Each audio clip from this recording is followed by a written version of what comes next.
this is like fun with other, running friends. So I'm like, I'm going to do it because I knew it would put me in a good mood. You are my BRF. What's happening, Eric? There for your victory lap. Yeah. Whoa! How did that happen? How did you do that? And all of a sudden I go to zip it up and I'm like, why is the zipper in the front right now?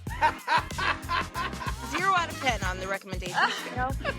I am literally crying from laughter and from so much love. Oh my God. It's like I fought for your cornhole.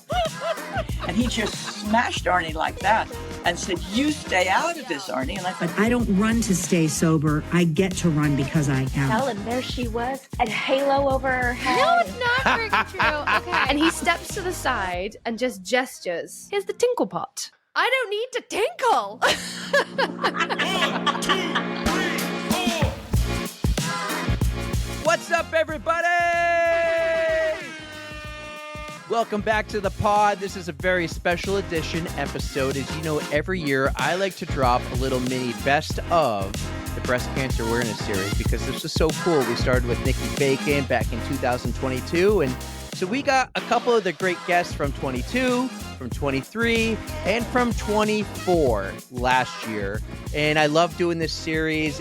We're going in backwards order. Would that make sense? So the best of 24, then 23, then 22. And I love it. So this is great. As you know, we do this every year. This month is awesome. We meet some amazing, inspiring women, and I'm so excited that they have all agreed to be a part of this and share some really deep personal stories here. So this is great. And I'm so happy that we did this a couple years ago when Barbara Cody from my work said, you need to meet Nikki Bacon. Nikki was the very first one who kicked this off for us day 1, 2022. And it really set the tone for what has happened in the last 3 years. So enjoy the best of the breast cancer series, the best of the best clips, some of the moments. I tried my best to find the best moments. So enjoy this. It is amazing. These women are amazing. They're incredible. They're inspiring.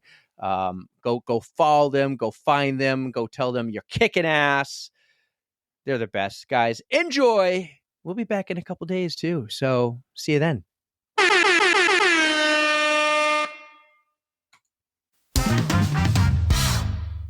So from what you told me, Lindsay, is you found running really after cancer, besides from kicking the boys' butts in middle school, running the 6:30. And besides from loving running, you never really got into it after. And we like to hear kind of the story in order. And I guess the correct order for you would be, it kind of started at 34. You're a new mom of a baby and a newborn, and you got diagnosed with breast cancer. And what we love to do is we love to hear how the running community played a role into it. But I think yours might maybe a little bit reversed. Maybe it played a role post-cancer. Yeah. So I was diagnosed, like you said, at age 34. 2 young kids. I just looked at my baby and I said, I want him to remember his mom. Like, I've got to do everything in my power so they remember me. I want to be here to raise them. So I had a particular, really aggressive type of breast cancer. So I had to go under the treatment. The regimen was very long, very intense, 15 months of chemotherapy, had 4 surgeries in all. So when I had my big double mastectomy surgery, I was in the hospital for a week. The nurses, they are the unsung heroes of the cancer community. They helped me so much. They got me out of bed and they said, walking is healing. We're going on a walk. So they took me on a walk. I started walking the hospital halls, and my mind, I'm like, if walking's good, running's got to be even better, right? More is more. I want to go. I like that. I was in the bed so sick until the ability to move your body is stripped from you. People take it for granted. I took it for granted until I was laying in bed, bald, sick, didn't recognize myself in the mirror. And I was like, when I want to get out of this bed and run, of course, my family was like, what are you talking? You want to run? They thought I was crazy, of course. But that's where the spark came, was me walking the hospital halls. And I thought, if walking's healing, I've got to start running. And so I was like, at the time, my mailbox was down the street. And so my goal was to run to the mailbox. And that might sound like no big deal, but when you are sick with chemo and cancer, that is a huge deal. Walking to the mailbox was fatigue. It made me fatigued every day. It was my goal. I think that's wonderful. I mean, any distance is great, especially when you're just starting out and you just want to get moving and just trying to be active to make yourself just feel a little bit better. So any distance at all is wonderful. So to the mailbox it is. Yes. And that's where I went. And so I started doing run walk.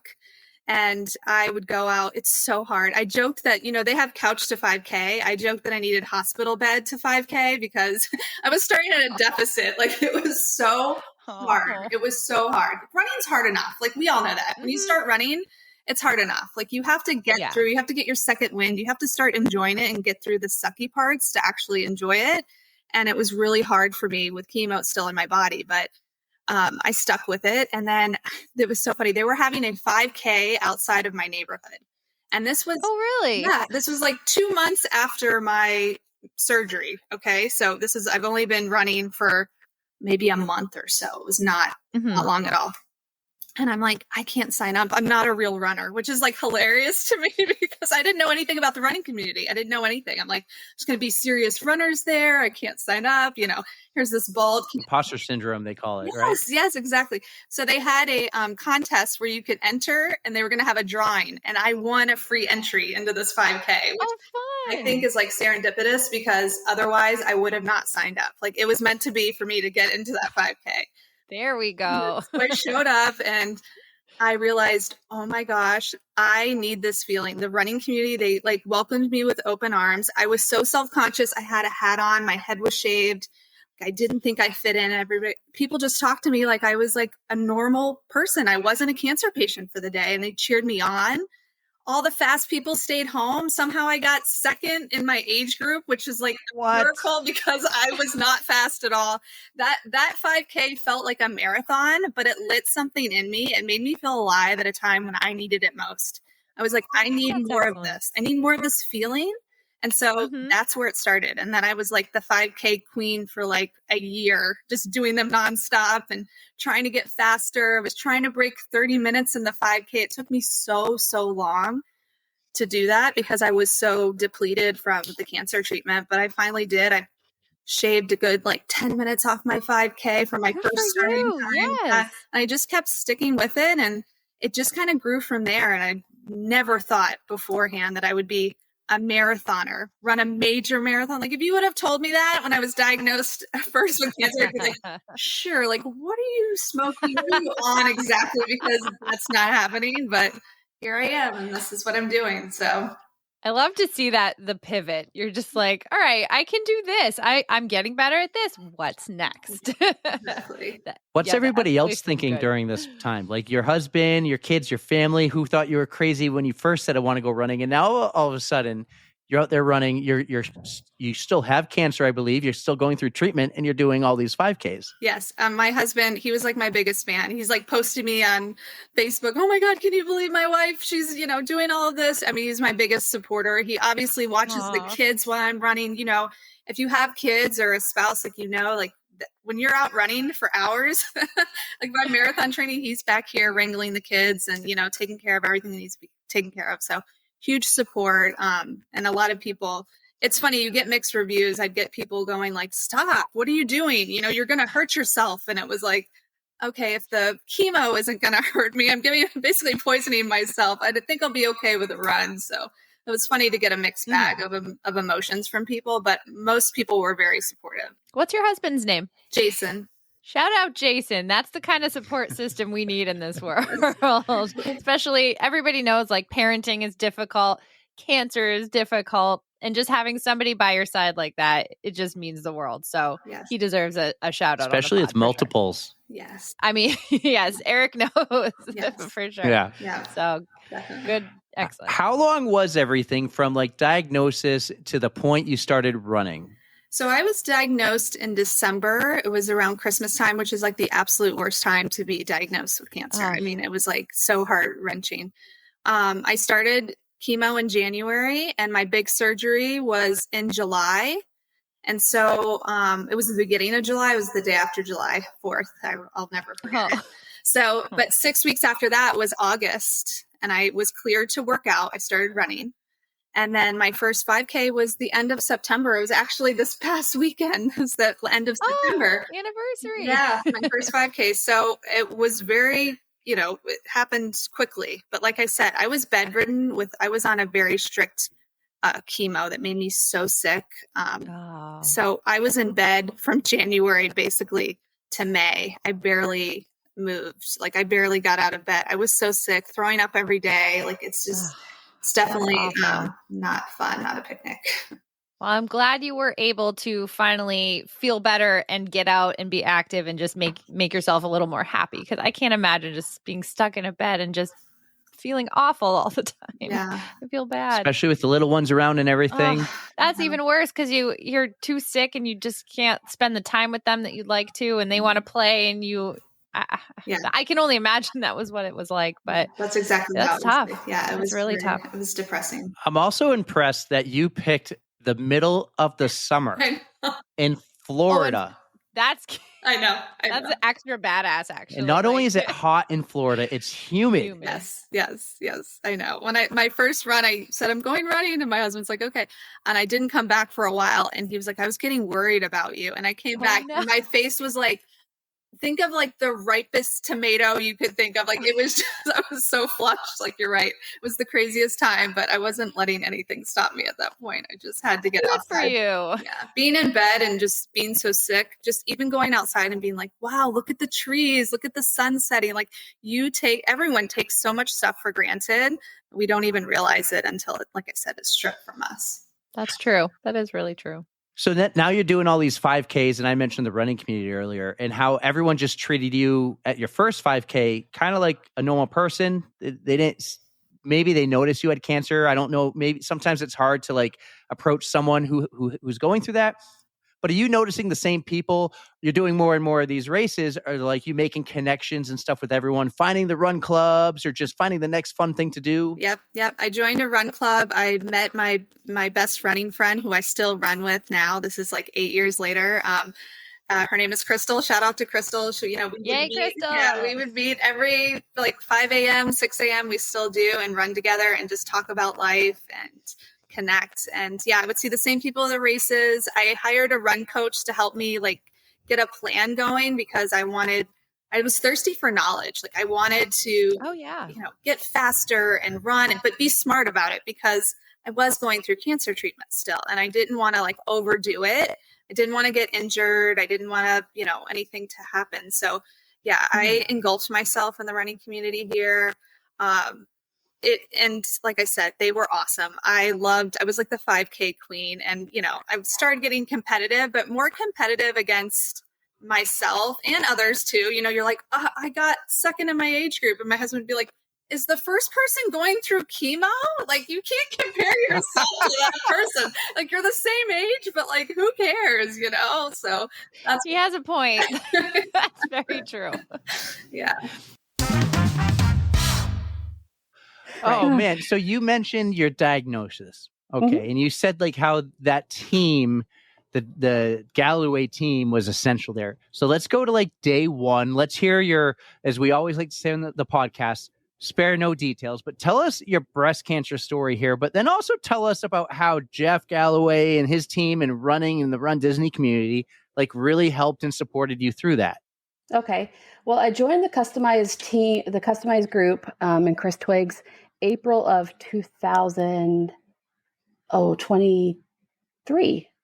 Yeah, 23. It was right after Springtime Surprise, and I didn't do great. I followed Jeff Galloway's plan, and I was like, I know that I can do more. I need more. I know I'm capable of more. So I just decided to sign up. Mm-hmm. My diagnosis came. So I was one of those people that took Mounjaro for weight loss, and I'm sorry for anyone that was impacted by the national shortage, and I had a hand in it. I'm sorry. However, I lost about 70 pounds, and women's first to go are their boobs, and I felt a lump. And I waited for about 3 months because, you need to make sure it's not connected to your cycle and it doesn't change size, shape, movement, whatever. So when I had my well woman exam with my provider, I brought it up then, and that was June. So just last year? June of 23. Yeah. Okay. Yes. And so that prompted a mammogram with an ultrasound, and which prompted a biopsy, which my diagnosis came in August. I had already signed up and started for paying for a perfect season at Run Disney. And so I was like, well, shit. Oh no. And we had a cruise planned December 4th, because the 3-year-old was going to be 4. He could go to kids club and we could have a grown-up time. Mm-hmm. So it was strategically planned for that. And I remember I was standing in the kitchen or in the dining room. My husband walked by and I said, did you get travel insurance on that cruise? He said, yeah. Why? I said, I have cancer. And he said, man, a few words, that sucks. Yep. Sure does. I don't know how else to really, I'd be like, exactly. I don't think I'd have What do you word. say? There's nothing to say. Yeah. So, I do all the appointments, and when someone says, I went through breast cancer, you're like, oh, okay, because and I'm guilty of this too. And even as a nurse practitioner, I didn't quite understand how involved it was. Mm-hmm. You meet with a breast surgeon, and then a plastic surgeon, and then your oncologist, and then your radiation oncologist, and God forbid if you need chemo, which I didn't. And then so I felt like I can't even say that I'm a breast cancer survivor because I didn't get chemo. And then I started having survivor's guilt. What the hell? So there really is a whole team behind it, because I hear other people with cancer saying like, oh, my team, and we had to. It's so many consultations, and I can't even imagine. Yeah, it was more involved than I think I truly realized. So I had my double mastectomy, and here's where it gets really fun. I had my double mastectomy October 27th, so a few days before Halloween. I felt fine afterwards, just felt very sore, as if I did like 1,000 push-ups or something. Okay. A really heavy chest arm day. I had my husband push me around in a wheelchair for Halloween, because I was like, I'm not going to miss my kids' Halloween. I'm going to be present for it, and you're going to push me in a wheelchair. Mm-hmm. So that was fun. And I even took like little glow sticks, the glow bracelets. You know how when we were kids and we put the things that slide up and down the spokes on your bike? Yes. Yeah. Oh. So I put glow sticks around each individual spoke of on the wheelchair. On the wheelchair. So when we pushed, I was like clinking, and I was like had to glow. I like your style stuff. I do. Why not? So it was the Thursday after my mastectomy. My mastectomy was on a Friday, and I asked my provider, my plastic surgeon provider, can I walk the wine and dine races? Because I paid for the wine and dine races, all 3 of them, and with the 5K to do with my 8-year-old, now 9-year-old. And I felt so bad because I felt like I was failing him, and I felt that, although he understood.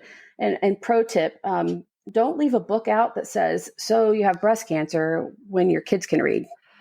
So that broke the news to him. You didn't even have to. Oh. No.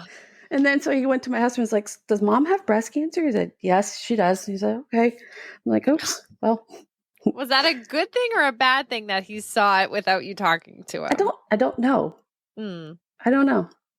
There's no easy way to do that either. There really isn't. I mean, no.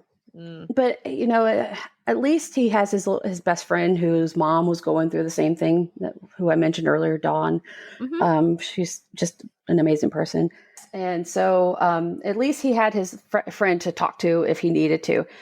And I've always been very open with my kid, and with very medical appropriate language for him. And I've never been the one to talk cutesy about body parts, and we've always used the correct term. Good. So I asked the provider if I could walk the races, and she said, because I was on my phone right before she came in to get a virtual queue for the expo, because I was like, I just still want to go to the expo, even though I'm not doing the races, because I love the expo energy, and it's starting to be like a family reunion for me. And she said, well, it's a gray area because you still have your drains in. I'm like, I feel fine. I haven't been taking, I've only been taking my Tylenol at night or my ibuprofen at nighttime. I don't even need the meds during the day. And I feel fine. I can walk it. And she's like, well, yeah, it's a gray area. If you do, I don't want you to power walk and swing your arms because I still had my JP drains in. Okay.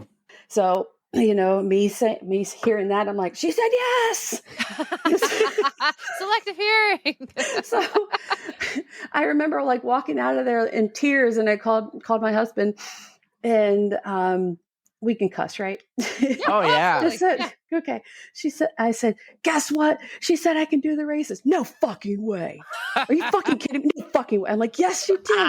What'd she say? And I told him, he's like, no, fuck, I can't fucking believe it. Like, Excellent. so I was like, well, and then I text my coach, Chris Twiggs, and I was like, and even if I'm in Corral C, I've got a fighting chance, and because of the balloon ladies. And so, yeah, that's how that started. I went to the expo, I got Corral C, and that's got to do so much for you mentally and in your head because you're back with your family now. Like you said, it's like a family reunion. Yes. The fact that she said yes, that does so much for you. And this keeps the streak alive. The what did you call I paid it? for the perfect season. And it starts with wine and dine. So if I didn't get the wine and dine stuff done, it messed everything up. Right. Well, it's not recognized by Run Disney yet. And so I was like, man, not that I'm not going to do all the races anyways, because I mean, it literally is the closest races to me. I mean, so how many people can say that? So I was like, well, I guess I'll have to pay for another perfect season. But I get to the expo, I got Corral C, and then the 5K day, or I go up to Jeff Galloway's booth. I always visit him and say hi, and I tell him what's going on, and I'm just crying because I'm so excited. And during the diagnosis, my before the mastectomy, my customized family was just, we're here for you and cheering me on. And I kept running through the diagnosis before the mastectomy because what else am I going to do? Right. I lost my job in October of 22. I had a job lined up in December, but they took that away in March. So I kind of went into a little dark place, and I just kept running. Did you have insurance? Well, my husband, I have, so True. all of my breast cancer is considered a condition for my deployment. So it's covered under the PACT Act. So it's covered. Okay. So thank you for paying your taxes again, because all of my cancer treatments are being taken care of by the VA. Anything I can do, Steph. Anything I can do. Yeah. Explain. You said it was considered part of your deployment? Well, it's considered a condition related to being deployed and being near burn pits and toxic areas. Oh, because we didn't even talk about what kind of cancer you had. We know it was breast cancer, but was it a specific type? Was it actually caused by those? Well, no one can really know. They're assuming that all the reproductive cancers are related. If you were deployed to some of the austere locations, then yes. Damn. Well, can't prove it yes, and can't prove no. Okay. Well, but at least it's I covered. guess that's reassuring that you're covered. Yes. Especially without a job and everything. Like that's super reassuring. Right. And then my husband has insurance through his job. So so I guess it was, a blessing in disguise, because I was able to concentrate on not worrying about a job and being able to go through these surgeries and all these appointments. So rewinding back to wine and dine, I just decided on the 5K that when I'm getting up near the start line, I'm going to say hi to Riley Claremont, because he usually does stories with people. And I say, yeah, I'm walking all the races, and I just had a mastectomy 7 days ago, and I still have my drains in. He's like, I'm sorry, what? Right. And then he says in Carissa Galloway, Jeff Galloway's daughter-in-law, and John Pelkey, they're the race announcers on stage, and they're just like their jaws drop. They're like, wait, what? So 7 days ago. 7 days ago. That's pretty badass. I'm not gonna lie. I can't say it would be something I would do, but I mean, if I got the doctor's go ahead, you better believe I would have done it too. Yeah, well, it was a gray area. Great, yeah. Gray area. She said yes. They said yes. She said yes. You can walk, but take it easy. Yeah, exactly. I'm like, okay. What time of the year? This must be November, and you said November. it's a 5K. 5K, and then the next day is a 10K, and then the next day was a half marathon. And you're going to walk all 3. And I did. Yes. And how did those go? Like, fine. It was fun. Perfect. Like, you weren't sore from doing the 5K and 10K and the half the next couple days. Like, no. How'd the valves and the drains and everything work out? Fine. So I had the JP drains. They're tubes that are coming out of your body, and they are attached to bulb syringes where it works on negative pressure. So you squeeze the bulbs, you connect it to the tube, and as it fills with fluid, the bulbs expand. Mm-hmm. And so I had them pinned to a bulb belt, and then I had an abdominal binder wrapped around just to keep them secure so they wouldn't flop around like, deflated boobs. Kind of distracting while you're trying to do these races. Yeah. Mm-hmm. So that was how I did that. On my plastic surgeon appointment, I said, she's like, well, there's some people that just get so winded and exhausted just walking in their mailbox. I'm like, sure. But I'm sure you don't have a whole lot of people that run a virtual marathon the day before their mastectomy either. And I did. So it was my long run. So. Not a big deal. Good for you. She's like, well, I was like, so. What did they say after? You go back to the doctor's appointment, the doctor who says, okay, take it easy, you can do it. And he's like, yeah, she said yes. What was her response after? I didn't tell you could. Really? I didn't say that. You didn't say no. And I'm like, yeah, but you did. You said it was great. I would never say that. So being a medical provider. Being a medical provider myself, I know that she's probably like trying to cover her tracks. And oh, definitely. Yeah, so I was like, whatever. I didn't have any problems with it. I still got my drains out the week after, which is 2 total weeks where rarely people get it out that quickly. Oh. So, I mean, nothing bad happened of it. So whatever. So. Well, that's great to hear. And it's good to hear that your body recovered enough that quickly where you didn't have to keep them in for so long. Yeah, those are painful. I hated those things. So I became a stay-at-home mom. I mentioned that I was an event planner, but then I became a stay-at-home mom. Once I had my daughter, I knew that I wanted to be really focused on my kids. But inside, I had this feeling of like, I know I want to work eventually. I know I don't want to be at home forever. I know I want to know, but I want to do meaningful work. I want to know what my purpose is. Mm-hmm. And so when I tell you, I was like desperate to figure out what that meant. What is my purpose? And so the year of the Boston Marathon, I have a dear friend that is an intuitive healer, but she has psychic and medium gifts.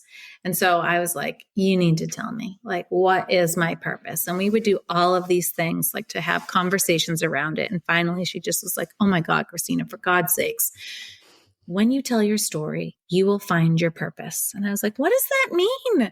What does that mean? Tell me what that means. And she's like, when you tell your story, you'll know. It will all come to you the way that it's supposed to. Mm-hmm. So this is where you're going to laugh. So I get with Dana Farber. I set up my fundraising page. The day that I have surgery is when I announce that I'm running the Boston Marathon. I send out my page as I'm going under. Like, oh my gosh, this is my big dramatic, like, here we go. Let's fucking go. We get, when you're in Boston, you got to raise 10 grand. So let's do this. So I put the page up, and within a week I hit the 10 grand. Oh my gosh. In October. That was like easy peasy. You just made a lot of people mad. Well, look what she had to go through though. Like that's. Yeah. Well, yeah. So as soon as I hit that 10 grand, Dana Farber now, they're a team with 500 runners. And these people, there are people that do this for a legacy that have done it year after year after year. And they're like, who is this chick that in October raised 10 grand and she's still going? Like, what's going on? So they reach out and they're like, hey, so what's your secret sauce? Would love. And I was just saying, like, I'm just sharing my story. And they're like, well, what's your story? And I tell them my story. And the woman on the other end is like, will you tell that story as a panelist on our call? And I'm like, yeah, no problem. And I didn't realize because there's 500 runners on the team that 150 people would be on a Zoom call. So I was like, oh, I have to tell my story on Zoom, and I've never told it before. So I told my story on a Zoom call, and I'm like, maybe I'm going to find my purpose. Like, this is it. I'm going to tell my story and someone's going to show me my purpose because I'm telling my story. Did you love it? So as I'm telling my story on the Zoom call, they're like everybody before me to say like, what's your fundraising secret? And I'm like, well, every single person took all that was a panelist ahead of me, used all my talking points. I'm like, shit. Of course he did. Yep. So I was like, well, I like to tell my story and I like to tell it early, often, and as authentically as I can. And I just share all of it. And I've been an open book. So that's, I think, what my secret sauce is. You can't just say I'm fundraising because raising for cancer research is important to me. Like, get into the why. And I explained why. And I was like, I've never told my story before. So if I cry, but I want you to know that I'm just telling it from the depths of my soul. Here goes. Yeah. And when I did, the side chats blowing up and people, you realize there's many runners on the team that don't really have a deep connection to cancer, but they just want to run the Boston Marathon. Mm-hmm. Like, can you speak at my fundraiser? And I'm like, oh, there's my purpose. I'm going to speak at their fundraiser and I'm going to learn a little bit more about my purpose. Okay, sign me up. I'll speak at your. And so then Dana-Farber calls me up and they're like, hey, you did so well on that Zoom call. And we heard you did great at so-and-so's fundraising efforts at their fundraiser. Can ABC and Channel 5 come to your house tomorrow? And I was like, tomorrow? They're like, yeah, we just want to do a little episode on the marathon. It'll be real quick. Now, me being me, like I did my research. I looked at every Dana-Farber runner who had ever done something on Channel 5 before and what on the dark side of the web for that. And I'm like, I need a glam squad at my house. And like everyone's like, no runners need a glam squad. I'm like, I need a glam squad. So I like call on my people to come in at like 5 a.m. They're in my driveway at 8 o'clock. I'm running in full glam makeup, right? I'm like, we're going and we're doing this right, you know? What do you mean? I always look like this. So my sisters go on with me, full glam, and we record our episode. And we're like so excited to do something on TV, tell our story, tell the story of our aunt, talk about our mom, talk about our family experience, and just hope that somebody can see that you can do really hard things and still come out and be okay. So that airs and it goes off well. And then Dana-Farber calls me again. They're like, hey, the night before the marathon, would you like to tell your story at the pasta party? And I was like, okay, sure. But like, isn't this a lot of me? You guys use me for the panel. You're using me for TV. Like, we need more of your story because your story has a really happy ending. You're outpacing cancer. So I was like, shit, all right. I might find my purpose in that room. And I was still every time waiting for this, like big thing to come out of the sky and be like, here's what your purpose is, Christina. Now that you told your story, release it. So I realized I was in a room full of over 1,000 people telling my story, and I had never told that. So like, I had to get over any fear of speaking at that point. I go and tell my story. And I wanted to connect it to everybody in the room. I got thrown a major curveball that day. So Dana-Farber usually partners you with a patient partner if you'd like. And it's usually a pediatric patient partner. And so I had a little girl named Zoe, who was 7 years old. And she didn't know anything about my story. It was all about her. And she'd be waiting for me at mile 25. And that was a really big motivation to kind of get me there. But here's the thing that I glazed over and didn't tell you guys. So it's not a great idea to have a complete hysterectomy and then run a marathon because tools go through your hips when you have a complete hysterectomy. And obviously when something destroys your hips, it weakens your knees. I tore my meniscus in January and did not run on land in training at all. So I was in a deep end of a pool doing fluid running from January until April. And I had no idea if this would translate to being capable of running the Boston Marathon post-surgery. But I had so much going on in my headspace of like, I am so screwed. This is going to this is not the way that I wanted this to go down. I wanted this big avid metal moment of, and I'm all in my mind. And I was like, I got to just think about Zoe and Zoe's journey. And she's facing pediatric cancer. And this is the best thing for me to focus on is somebody else. So I put my energy towards Zoe. And on the night where I gave my first keynote speech, I was introduced after the pediatric memoriam. And Zoe was right next to me. And I was like, how the hell am I supposed to get up on stage now? But I'm going to do it. And I'm going to have to unite this room and be a message of hope. And so my speech was about how we are all the drivers. And even though there are no cars on the course, we are the drivers of our health. And if we sit and become the passenger, it's okay to do that from time to time, but you have to realize that you're always the driver. And on the course, you will realize that in Boston, there are people on the sidelines and they're whispering to themselves, someday I want to be just like that driver of their health, of their life. I want to be just like that runner. Look at them doing that. You inspire people when you are the driver of a race, when you are the driver of your health, whether you are a patient, a caregiver, a family member, it's so important to realize that life is not a dress rehearsal. All we have is now. And I told my story. And when I got off the stage, I didn't know what to expect, but the whole room erupted and was standing, and I had a standing ovation, and it clicked in my mind. I'm like, oh, this is what I'm meant to be doing. I'm meant to be telling my story to be able to help other people realize that they can do really difficult things. Good for you. I'm proud of you. Yeah. So proud of you. So now we can fly back home. Your husband can check yourself. The doctor checks you. She says, I don't think it's breast cancer. It's probably benign.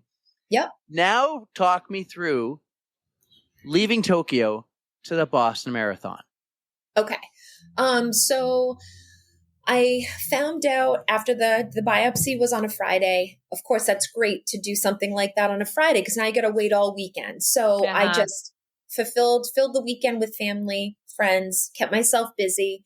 Monday comes around, nothing. Tuesday, I'm at work and I get my results before my doctor calls. It loads right into your My Chart. Oh, okay. So did you look at them and what? Yeah. Oh no. I did look at it and it said, that I had a 3.3 centimeter. And this is what's crazy. And we can explain how much this grows. So I had the biopsy on that Friday. So it was the 23rd, 22nd. So that was the biopsy date. Goes to the lab. We get the results back on that Tuesday of the 26th. And it says invasive ductal carcinoma.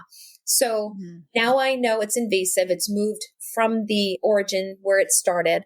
But it's a very common one. It's the one that starts in the milk duct, and that I already kind of did some research. So now I know I have cancer. So I looked at my phone. I was in my office alone.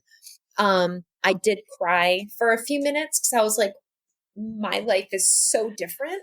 It's never going to be the same. And then I called my husband and I was like, I told him, and he was like, it's okay. He's like, we're going to figure it out. It's going to be okay. So I said, okay. And then my doctor's office called later that day. And then that whole saying of hurry up and wait started. Because you can ask any woman, any man that's been through this, the hurry up and wait is a real thing. You just want to know what's going on so that you can get it all done and moving, but you've got to wait for everything to get done. And that is the most frustrating thing but once things start to roll, it rolls real fast. Okay. So I got the diagnosis. I met with my surgeon. She told me what my stage was. I was stage 2A, and it was 3.3 centimeters, but by the time I had an MRI the week later, it was already 4.4 centimeters. So it had already grown 1 centimeter within a week. Oh no. And that's very fast. It's probably why that mammogram I had 5-6 months earlier showed nothing. And then it had grown to the size that it did in such a short amount of time. Wow. So then I go in, I find out what my treatment plan is, met my oncologist, and they tell me that you're going to go through 12 rounds of chemo with immunotherapy, because triple negative breast cancer is a very aggressive type and you don't have any positive hormone receptors. Okay. So typically some women have them and don't. And that's how they know how to treat the tumor. What's feeding the tumor is how they're able to navigate how to treat you. So, they went through all of that with me. And then they told me I'd be going in for port surgery. And we didn't know the date of that. So we come up to the week of Boston. I know I'm running Boston Monday. I am planning my weekend with Jen and Jared and friends. Yep. And then Thursday, I get the phone call that my port surgery is on Marathon Monday. And I said, can I change it? Is there any way that we Please can give me Tuesday, anything. I don't care. Right. And then in my mind, I'm like, so if I do the marathon on Monday and then I do the port surgery the day or two after, my body's going to be compromised from the marathon. You know, our numbers are kind of off the charts and probably not the smartest thing to do. So I went into Boston weekend knowing that I wasn't running it. And I was swapping out one marathon for the other. Because you did ask, but they told you no. Yeah. I had to get it done. So that's so tough. But I mean, your health is paramount. A marathon is, you can always do it going to be there at some point. And you got to take care of yourself. So as much as it hurts to have to give up, especially a marathon like Boston, it was absolutely for the best to get you going on your treatment plan.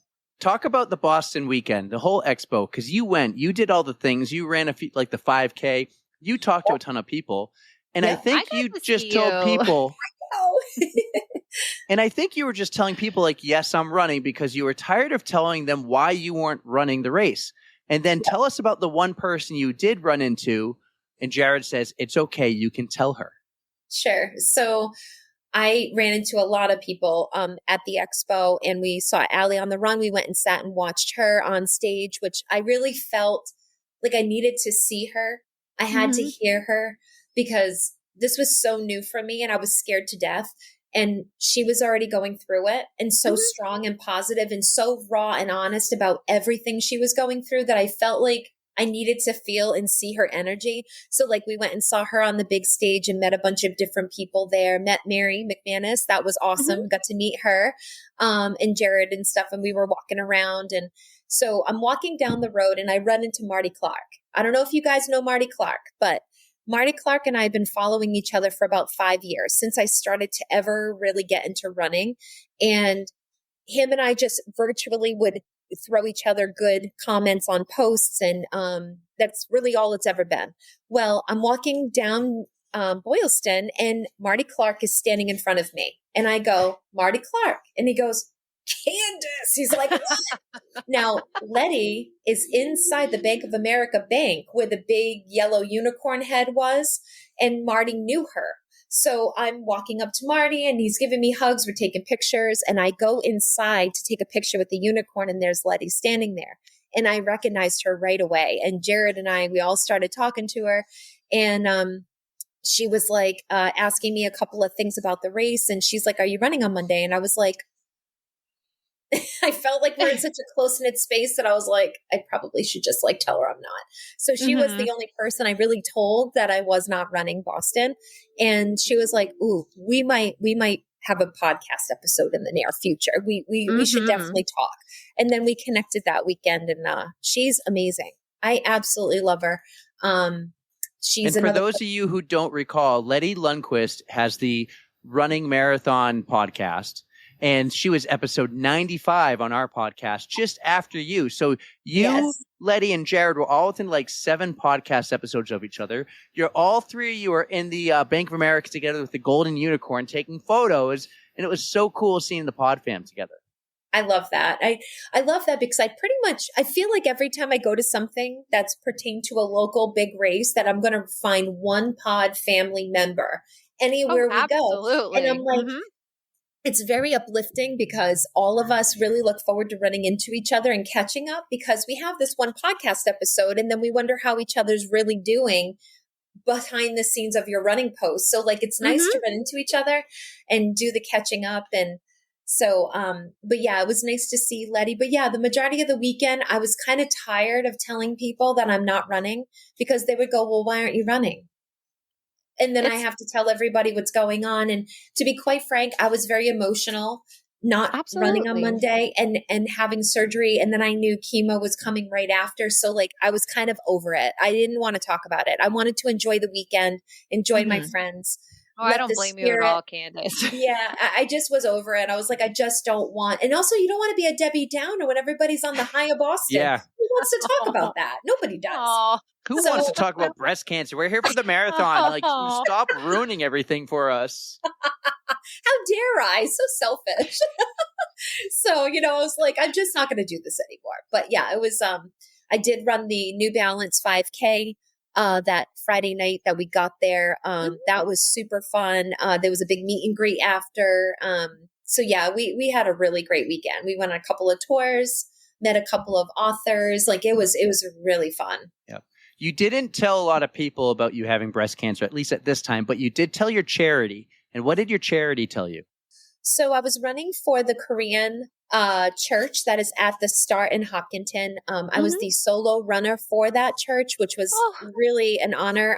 This lady who does work for the town of Hopkinton has a certain amount of bibs every year that she can disperse. The church asked for a runner to make money, to raise some money for their school there. They have a youth program that they need funds. They have no money for the kids for school. And so I got to run for them. And when he actually called me when I was at dinner with Jen and Jared and a couple of other friends. The pastor at the church called me and said that he had heard from Dottie, the woman from Hopkinton, that I was just recently diagnosed. And I told him, I said, I'll be coming up to see you this week because I had fundraised money for them and I wanted to bring it to them. And he was like, that is not the reason for my call. My call was to let you know that we are going to be praying for you on Sunday morning. Is it okay if I bring up your name? He was like, I would like you to keep that for you and your family for whatever you need. I actually still have all that money sitting in my savings. I did not spend a penny of it and I have no plan to. I plan to give it back to him and hopefully run for them or a breast cancer organization next year for Boston. And then I'm going to surprise them with a gift of, that. So it's in my savings. I haven't touched it. That is so sweet for both of you that he would, that you're still raising money, that he offered to give it back to you. Like that just warms my heart to he some was degree. amazing. I don't even. His name is David. He's a really great guy. Oh, David. Wonderful. Yeah. Something where they made meals for somebody. I don't think it was Happy Meals, but something along those lines. Something along those lines. So we decided, like, let's talk to other amazing women. And then we learned about you through Justine and Nicole. So at some point last year, you were given, can I call it a bad hand? Yeah, that's fair.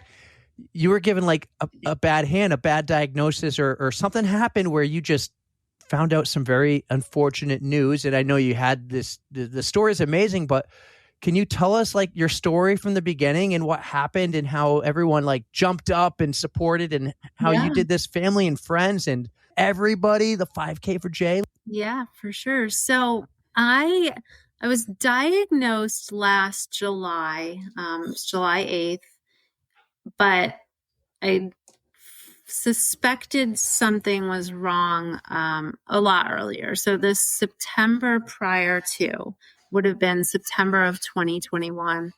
My chest hurt, like actual like pain, like a pulled muscle or something. And I didn't really like think much of it because, I'm a runner. I am actually decent about cross training. So I thought, Oh yeah, it happens if you're doing upper body work. Yeah, you're going to feel it. So I didn't really think much of it. So I was going to, massage out the area. And I was like, oh, no, that's not a pulled muscle. That's like something protruding from my body. Oh no. So kind of like, took a step back, like regrouped a second and then felt it again. I'm like, okay, I'm not losing my mind. There's definitely something there. Mm-hmm. So I came out, my husband, I was in the bathroom and just like getting ready for the day or something. I don't even remember because it was like a big nothing day, right? I wasn't writing down the details. So my husband was in our living room, I think. So I came out and I'm like, Chris, can you feel this? There's a lump in my chest. Can you feel it? And he's like, no, I'm not touching it. I'm like, stop being dramatic. And just, I need to, am I going crazy or is there something coming out of my body? So he touched it and I could just tell immediately the look on his face. And he's like, you need to call your doctor. Of course, it's Labor Day when this happens. I'm like, well, I can't because nobody's there. So I call my doctor. She has me come in 2 days later, I think, and she confirmed that there was a lump. Sends me she not only confirms that there's a lump, but then she's trying to convince me that there's 7 more lumps. The lump that I felt was on like the top half or like the upper left portion. She's like, I can feel 7 lumps underneath like the lower half. So she's like, here, I'm sorry. I'm good thing this is a podcast because I'm like feeling myself up here. She's trying to get me to like find them. And I'm like, I don't feel 7 more lumps, but okay. So I go in for my mammogram and the mammogram doesn't show anything. I go in for an ultrasound. The ultrasound doesn't show anything. Guys, you could see this through my skin. Like, okay. It winds up being 9 centimeters, and I'm not mixing up centimeters and millimeters. It was 9 centimeters. You could see it through my body. And the mammogram and the ultrasound said it was fine. There was nothing concerning, nothing to worry about. So I just get sent to routine maintenance like a car. I get set up with a breast surgeon. It's still kind of COVID-y time. She winds up getting COVID. My appointment gets canceled. Yeah. So it wasn't like the height of COVID. I was still able to go in and get doctor's appointments, but the reality was everywhere was still understaffed and I was, trying to get into a hospital. So I see her, I don't know, February, maybe, give or take. She confirms she can see it, but we're just going to monitor it. Do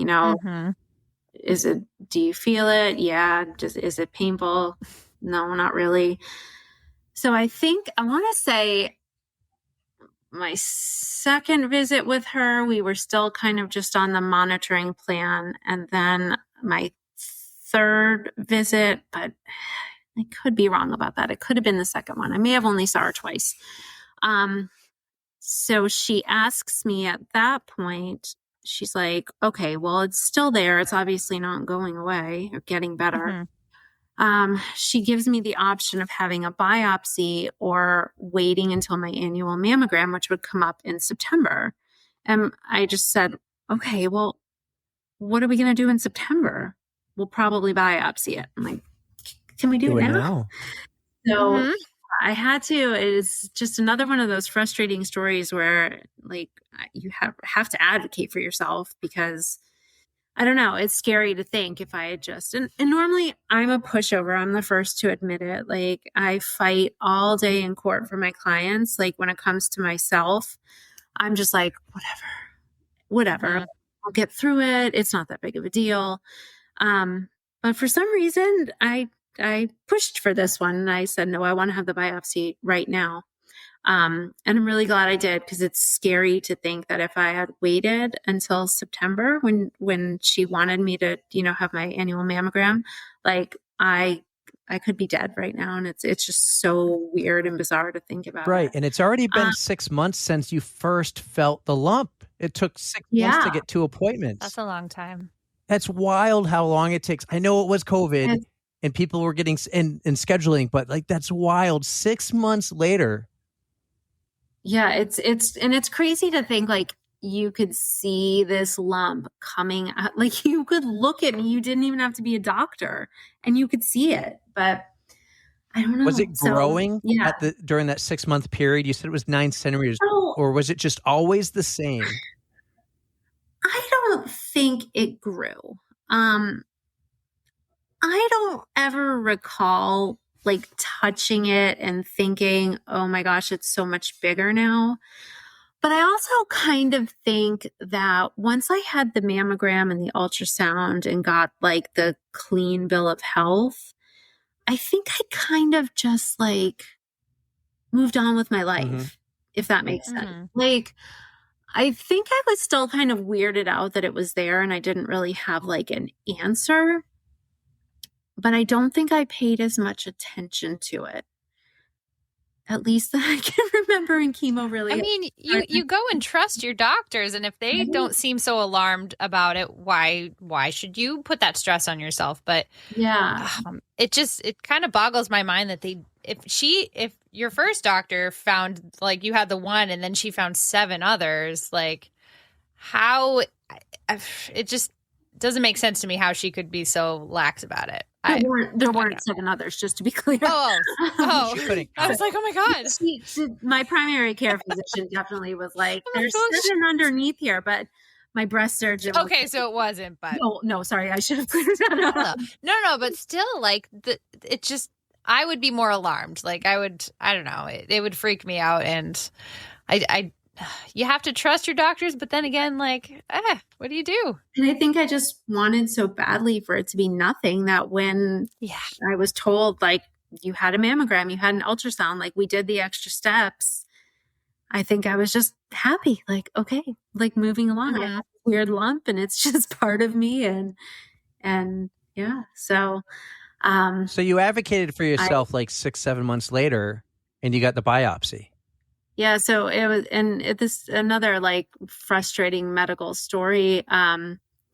So I had the biopsy was scheduled, and I guess my breasts were like asymmetrical, which I don't know. I never really noticed. I didn't really pay that much attention. But to my breast surgeon, the right one, which was non-cancerous, was significantly or at least noticeably bigger than the left one, which had the lump. So when she did the biopsy, she's like, I'm only going to take out exactly what I need because I don't want to like deform your breasts anymore. And I like looking back on it, I should have just demanded she take the whole damn thing. But I don't know. Like, again, you just trust the doctor. And so when I had the biopsy done, obviously she didn't get clean margins. That's like fancy cancer speak to say that all of the cancer is gone and the skin around it's clean, it's healthy. So when we did the biopsy, 1, we found out it was cancer, and 2, we found out that there was like a freaking lot of it in there. Oh, wow. Yeah. So when she didn't get the clean margins, that just means that there's still cancerous cells around and they can keep spreading, correct? Yeah. So at that point, like after the biopsy, she only took out like a small chunk. So there was still, there was still a lump there. I could still see it and feel it. She didn't take the whole thing out. So yeah, it was still there. Yeah. So after this, what month are we in it? You were diagnosed in July. Is it July yet? Yeah, all of this happens in July. So my surgery was July 6th. And I found out on July 8th. So everything happened like so fast.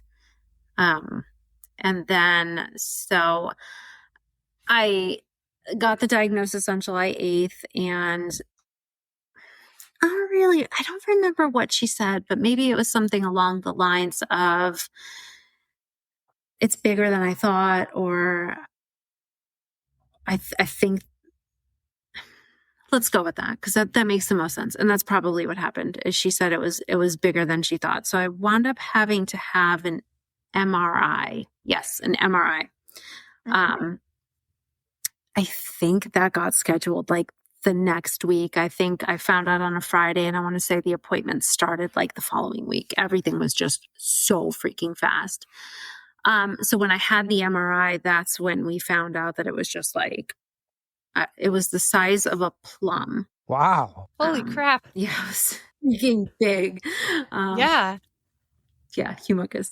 So when we did the MRI, then she noticed that one of my lymph nodes looked odd.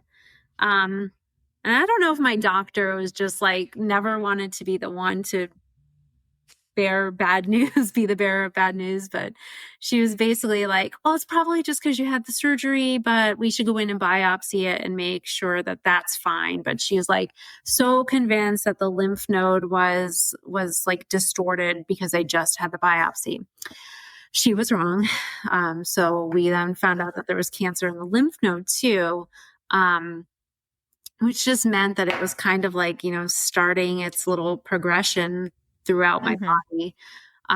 So once we found out that it had already, the technical term is that it's like, it is metastatic cancer, but it's like locally metastatic or something along those lines. Like when it goes to your organs and becomes stage 4, that's called distant. Like this is just local. Like it's not great, obviously, but it doesn't really like make an early cancer diagnosis horrific. Like it's not what you want to hear, but it's something that can be treated.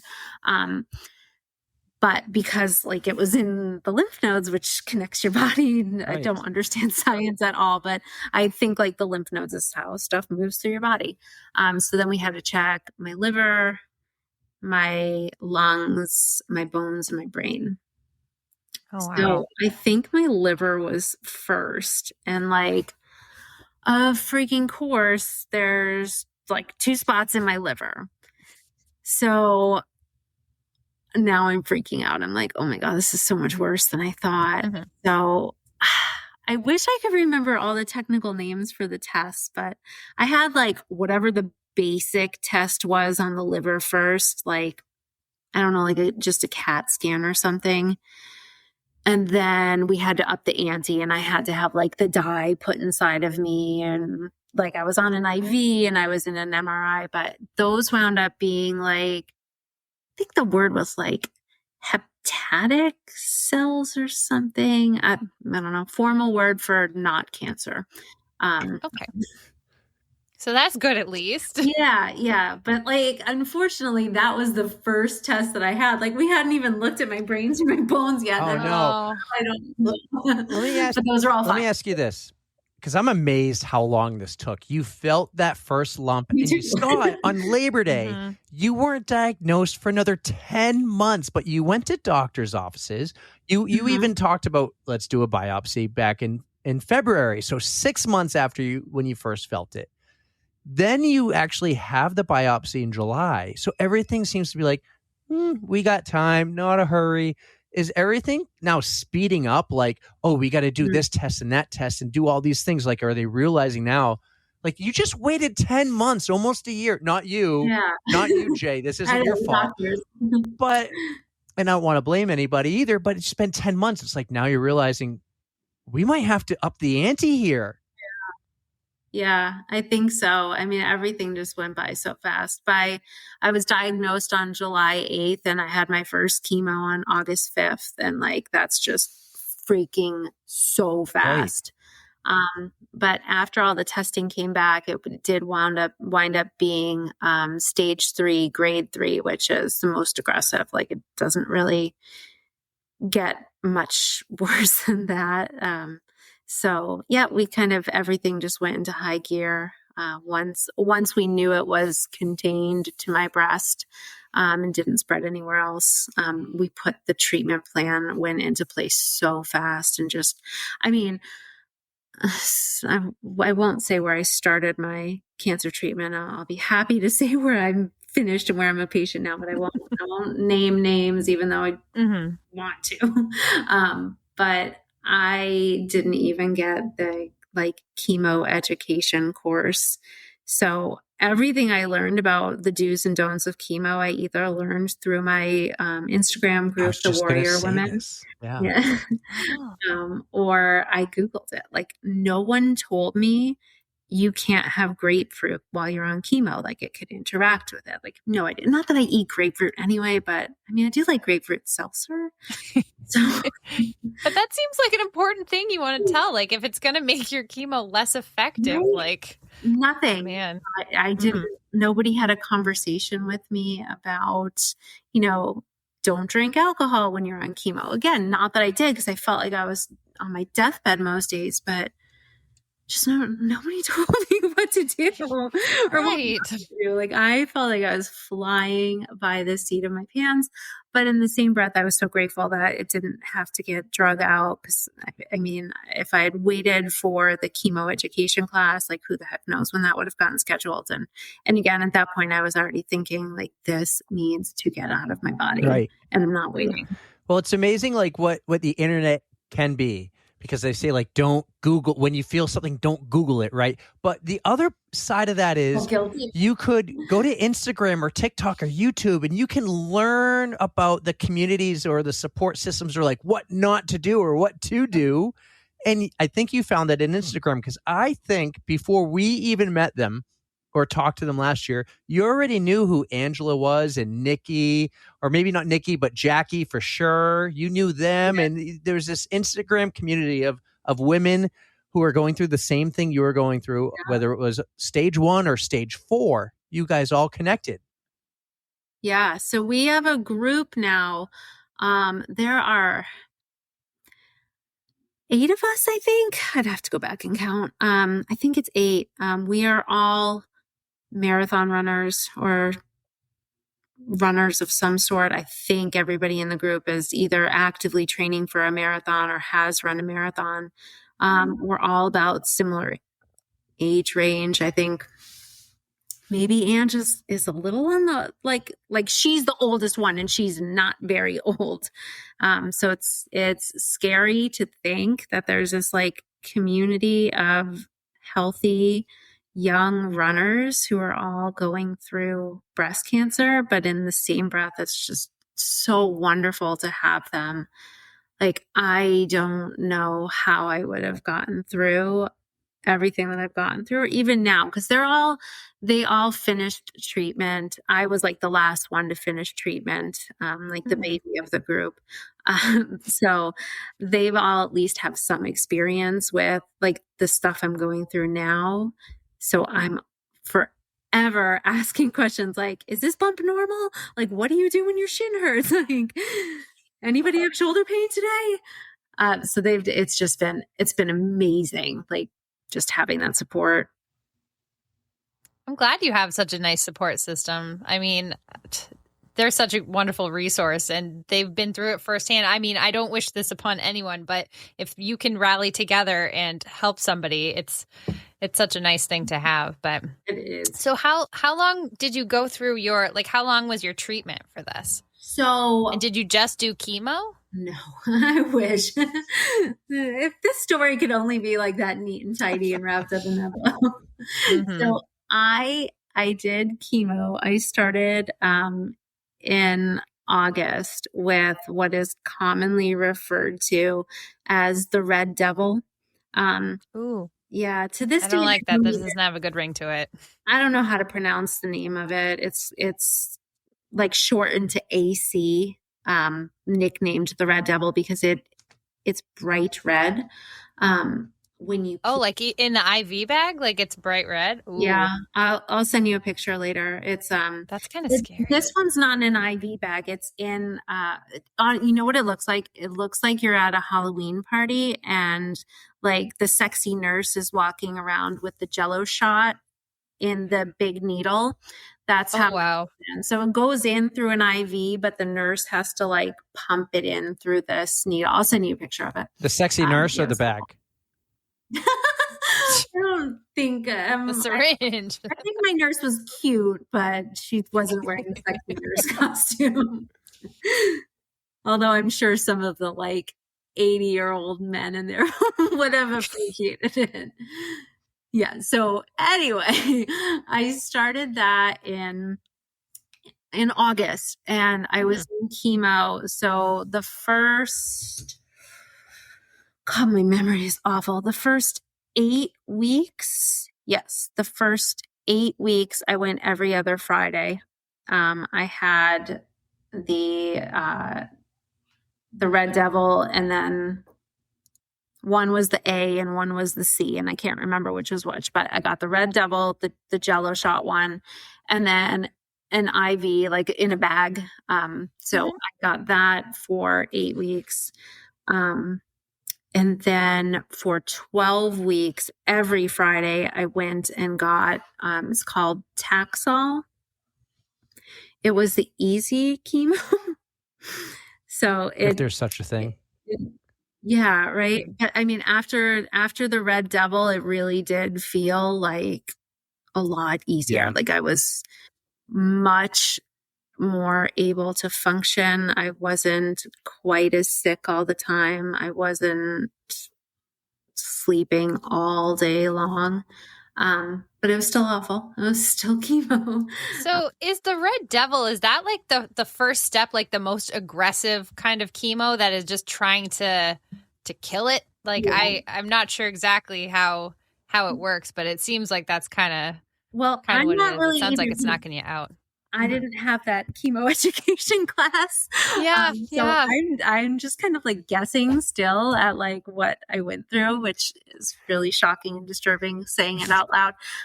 But yeah, I think you're on the right track. So the Red Devil, can kill cancer cells at every point of its life cycle, and it's used to treat a wide variety of cancers, not just breast cancer. It is called doxorubicin. I will never get it. You mentioned how you can't remember how to pronounce Red Devil, the words. I can't pronounce it. So it's the Red Devil. I like that term a lot. Actually, medical terms are the worst things to pronounce, though. So awful. It's a better medical term than the durox. I'll never get it. Roxacyclas something. Yeah. Well, I can't pronounce things, but you mentioned your memory. So chemo fog, that's a real thing? So yes. I just had an episode of it right there. I didn't believe it. Like I was like, no, this is ridiculous. I'm not going to lose my memory. I'm not going to like be in the middle of a sentence and not know what I'm saying. And I'm an attorney, right? So my job is talking. Like that's what I do. That's what I get paid to do. Like go into court, talk, and fight for people. So I started noticing in I think around October, maybe like the beginning of October, that when I was talking, I sounded like a robot and I was talking really slow. And sometimes I would be in the middle of a sentence and I had no idea where I was going or what I started saying or what I was trying to say next. And that's when I realized that chemo brain is real and that I can't work anymore. So I had to go on medical leave, basically for that reason, because I sounded like an idiot and I didn't know how I was going to go into court and actually like do my job properly.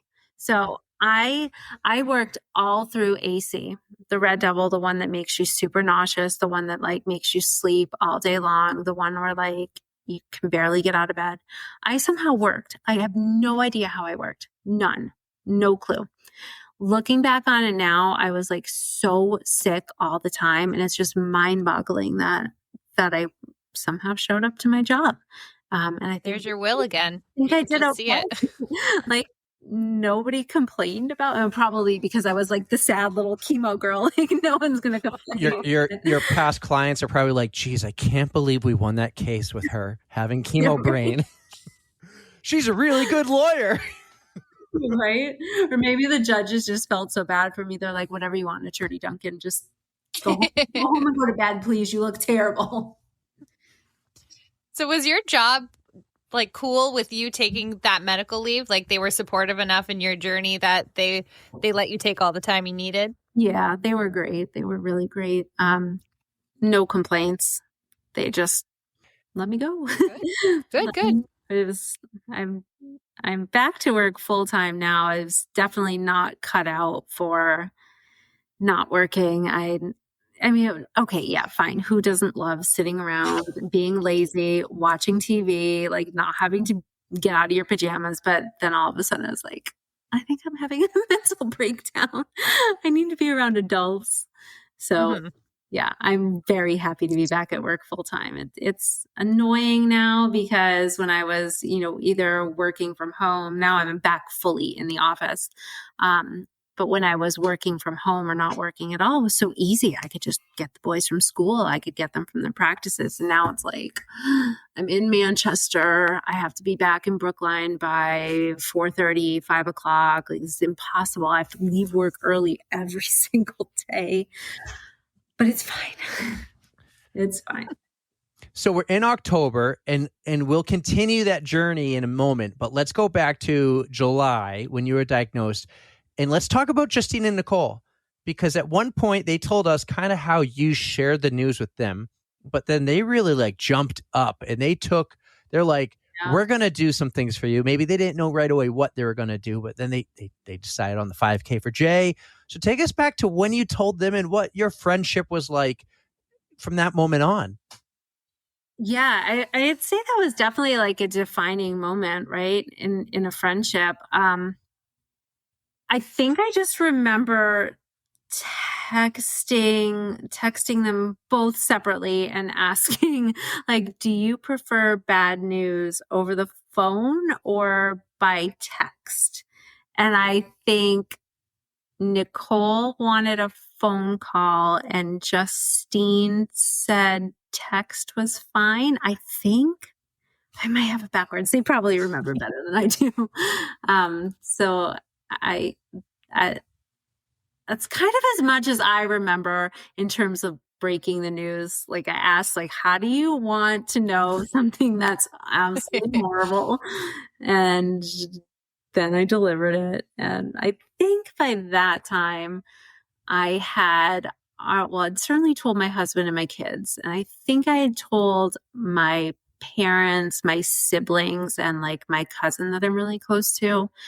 So I think I've had like a lot of practice with getting it out. So I think I was probably kind of smooth, maybe.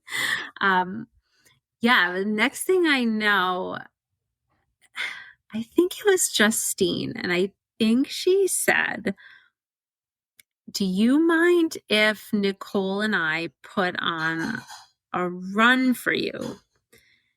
And I said, yeah, that's fine. Because in my head, I'm thinking that she wants like a runner group, like, Crystal Buckley and Todd and like the group of people around. And they're all going to take a photo. They're all going to wear pink. They're all going to like donate that day to some charity or like a runathon. Donation didn't even cross my mind. I just kind of thought she meant like, can we just have this run for you? Like this, like people are just going to run. And I'm like, yeah, okay, that sounds lovely. Go for it. Like, I had no idea. And I don't even know if I would have agreed to it if I knew that. Like, maybe that's why they left those certain little details out. I think they probably saw right through me on that one. But yeah, I had no idea it was going to be like a gigantic race. I no matter what it looks like on Instagram, I do not like attention.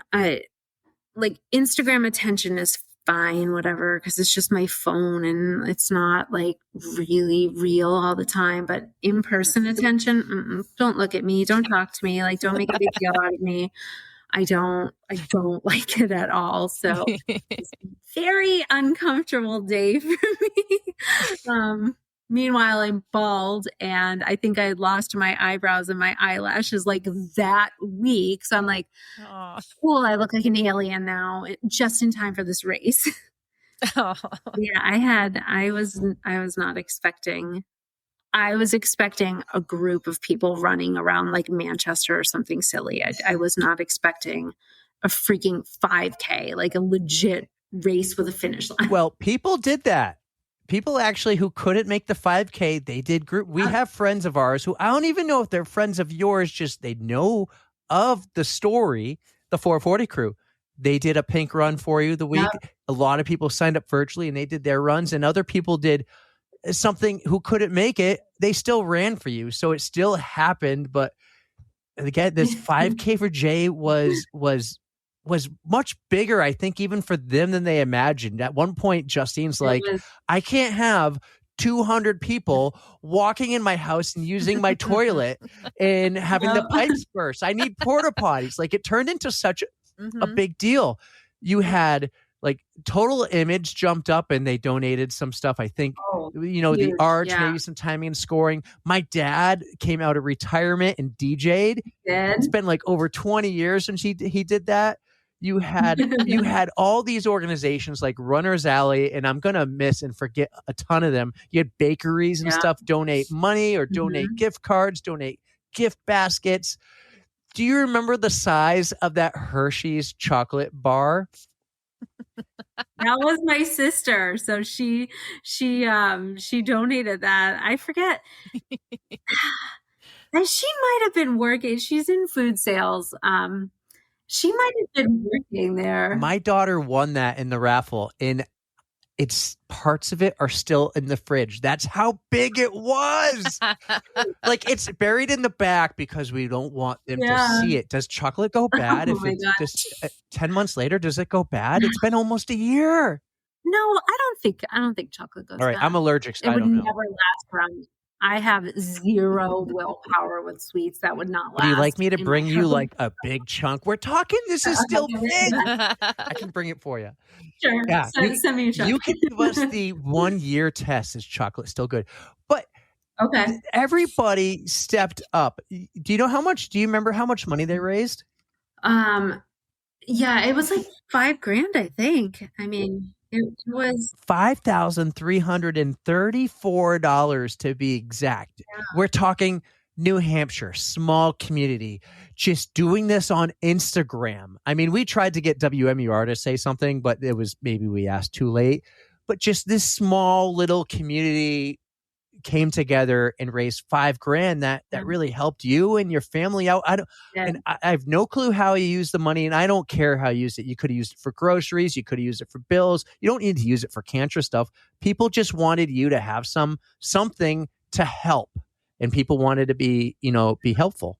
so incredible. Yeah, it was such a huge help, especially I'd mentioned earlier that I went out on medical leave, and short-term disability was fine. I got that without a problem.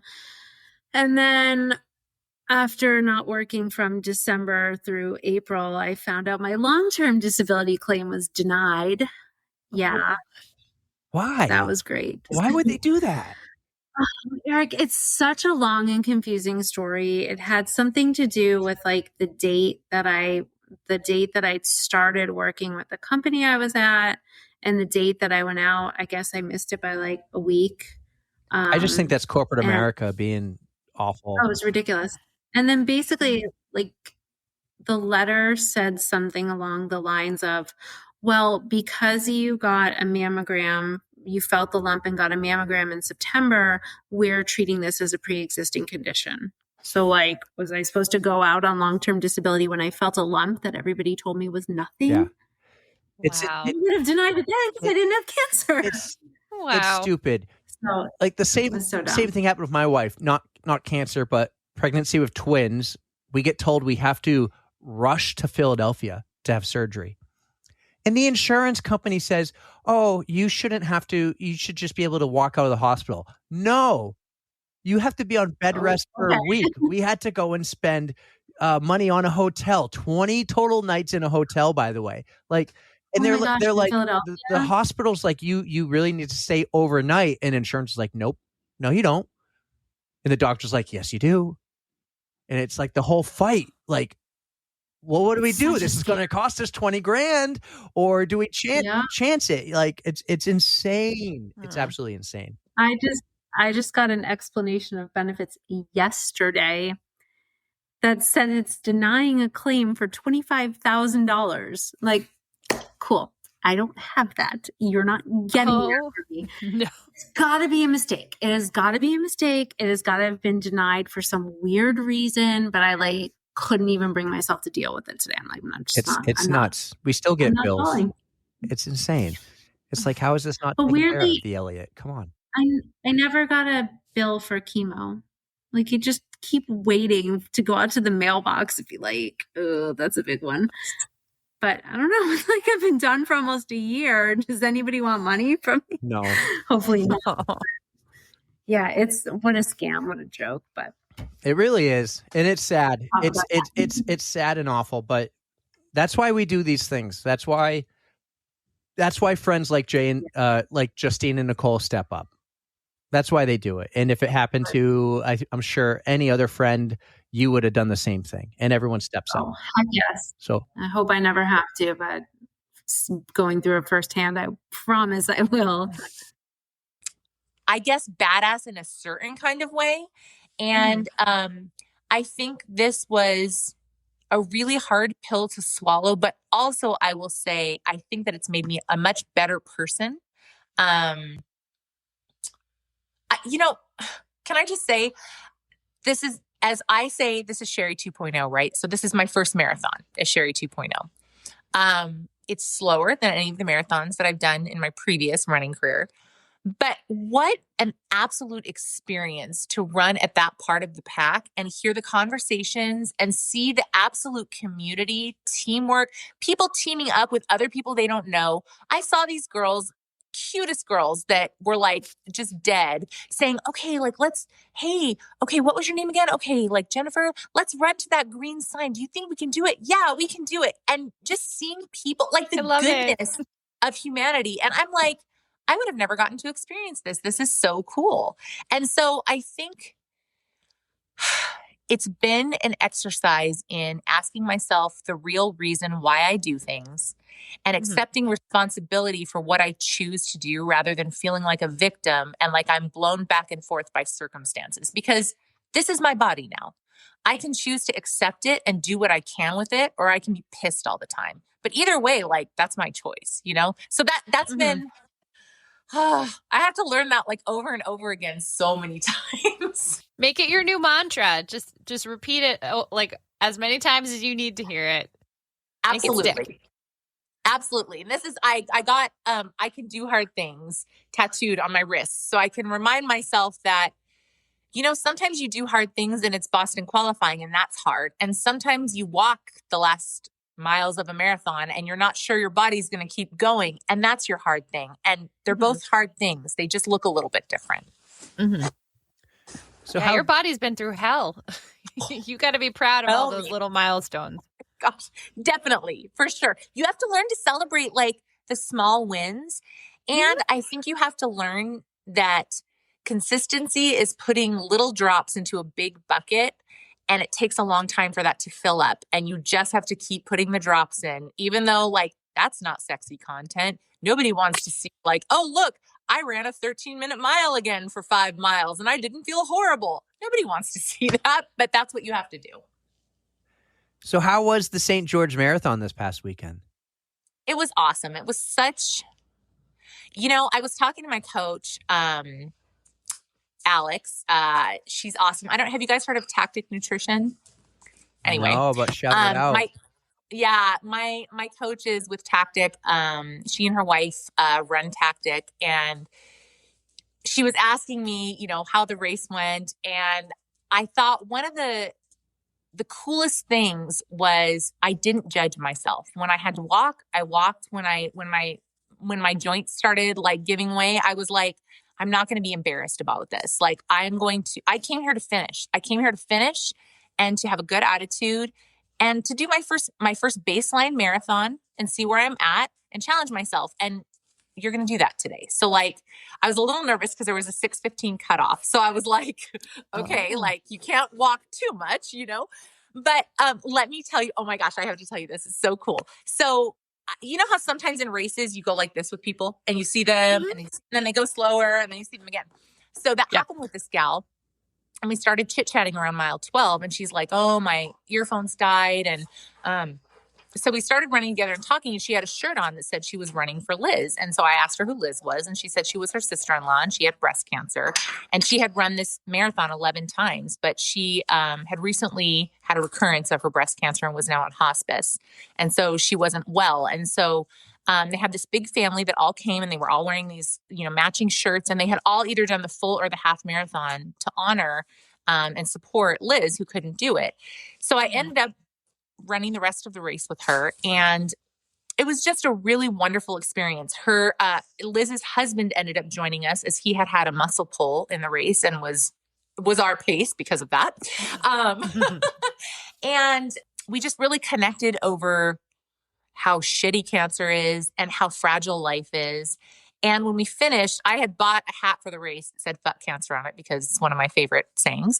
And I was able to meet Liz after the race and tell her that I had gotten to run with her husband, and I gave her the hat. And it was a moment that really brought together for me that running doesn't always have to be about PRs and times. It can be about being exactly where you're at and being grateful. And that was just really a bow on the gift of like, wow, I got to do this. I didn't know if I would ever be able to do this again. And so I know I'm probably like glamorizing, like, marathons are hard and it was hot and I was tired, but it was just, it felt like the reward for continuing to have hope when it seemed bleak. And it just felt like something big. And that experience with Liz's family was it was beautiful. I mean, you could all just tell they just all really loved her. And and she was a beautiful person too. So it was a really wonderful experience. I will say, have you guys ever did that one? Nope. I have not. Nope. Okay, don't let anybody tell you that's a straight downhill marathon. There is a lot of fucking hills in that marathon. I was like, oh, look, another fucking hill. Oh, look, a 7% grade. That's cool. No worries. We'll just run up this. Like, no problem. So, there was that. But anyway. You did it, and you made some friends along the way, and that's I did. That's a wonderful takeaway. You said you said you towed the camper there. You do a lot of camping. Is that an easy trip? Is St. George, Utah far from where you are? It was about 6 hours getting there. So no, it's not too far. But all right, Sherry. So if you're familiar with the podcast, we have our own Spotify playlist, and we like to invite the guests to add whatever song they are feeling at the moment, anything that just pumps you up, makes you feel good. Would you like to add a song? Oh, I think so. But it might be on there already. That is okay. Okay. Just whatever you like. Kesha, Woman. I don't believe we have this one. Up, Steve. If I want to I'm a motherfucking woman, okay? Whenever he goes, whenever I hear that, I know I'm in trouble. If I'm blasting that song, he's like, oh shit, what did I do? This is 100% yours because I do not believe we have that on there. So,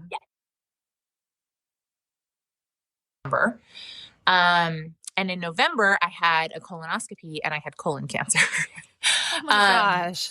Yeah. So it was just a really hard year, I think, because one of the things that I think I've always taken for granted in my life is that my body will do what I expect it to do because I put this work in and this comes out. Like I've always trained for races really hard. I've put the work in and generally I get the result that I'm hoping for, or at least some iteration close to that, And I felt like my body had really betrayed me with cancer. I just didn't understand it. And I think a big part of coming out of treatment and really engaging again with life, was realizing that my body is different now and chemo just really fucks you up. Like there's no nice way to put that. Like you're poisoning your body for 5 months. I mean, I still have toenails that aren't growing in correctly from chemo. And so I think I had to reckon with that and realize that I could continue to do the things I loved, but if I wanted to have unreasonable expectations, I wasn't going to enjoy them anymore. And that was like a really big hit on my mental health because I felt embarrassed. Like, oh, I'm not like everybody's like, oh, can you run with us? And I'm like, yeah, I can't run with you anymore. Like I don't run a 9-minute pace, if you want to run walk with me because my heart rate gets too high. And gosh, that was hard.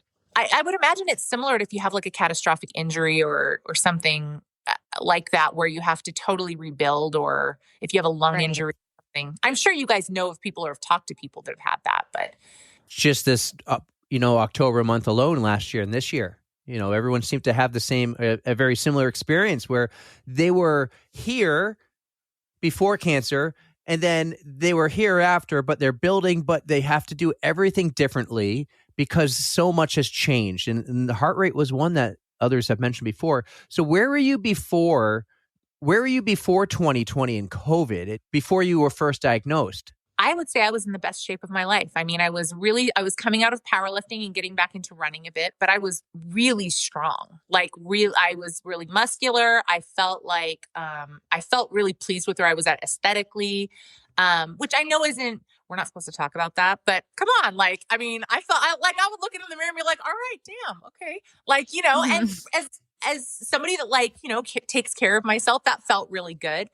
My hair was way cuter than it is now. Can we just say chemo curls, not where it's at? I mean, I'm very happy. I think they're adorable. It came back so curly. I don't. Is that a thing? Because yours is curly, Jay's is curly, our friend Jackie's is curly, and it looks like from before they had straight hair. So is chemo curls a thing? That's totally a thing. Crazy curls from chemo. I don't know the science of it. I don't know if anybody does. And often it'll grow back a different color. I'm going to Google this. So weird, right? It's like that poison just being like, oh, and then we're going to curl your hair too. Give you something else to deal with. Mm-hmm. Yeah, seriously. I think that looking back, I didn't appreciate how much of what I wanted to obtain I was actually living day in, day out. And now I look back and think, gosh, I was always hungry for more. And I never really took the time to say, not that I've arrived at where I wanted to be, because are any of us really going to feel like that? But I don't think I really appreciated how much my body did for me so consistently. Mm-hmm. So Google.com says, this is a cool website, Google.com. I don't know if you've ever heard of it. Do you like your chemo curls first? Whatever. You know what? Okay. I'm all about accepting where I'm at right now. So yes. They're not permanent. Google says they will go away. Oh, okay. Yep. Does Google say when the fuck they will go away? Can you ask Google that? Yes, it does. It says, well, now this might not be good for you because I don't know how long it's been since you had chemo, but within 6 to 12 months, usually your chemo curls will go away. It's been 1 year. All right. You know what though? Google. Yeah, cite your sources, man. Where did Google get it? Something it gets reversed once the chemotherapy stops. More than half of your straight hair will undergo chemotherapy. That undergoes chemotherapy. Find that their hair becomes wavy. Oh, I'm just reading things. Wait, is your hair under your head? No, it grows from the follicle, right? Wait. It's not like when you have the dolls and you pull it out. It's not in your head. No. Yeah. It must alter the follicle somehow. And I don't know the difference between a straight hair follicle versus a curly haired follicle, but maybe it does something to that.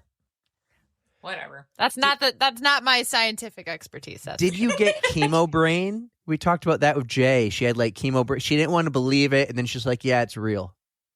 You know,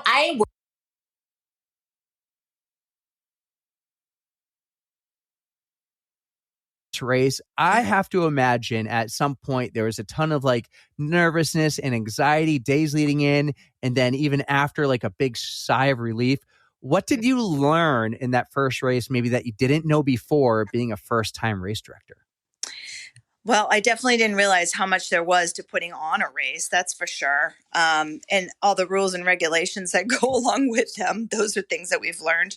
But just realizing the community that we have and everybody that came out, that to me was amazing. I'm like, where are these people coming from? Because back then there weren't a lot of 5Ks. It was, so that I learned, I'm like, okay, we can do this because we can bring all these people together and keep them healthy. And I'm still kind of doing the gym thing at the same time, we got the same philosophy going. So I love that. But it's not easy. It's definitely not easy putting on a road race. There's so much to it. And I think that's what people want to raise funds. And unless you get a lot of sponsorship and things like that, that's the difficult part. You've got to have some support in order to make a little money. So for whatever you're raising money for. Which Erica knows. A lot of hustling. Yeah, it's hustling. You got to send emails and just try to get the support wherever you can. But there are a lot of businesses out there who are willing to help. A lot of people deep pockets.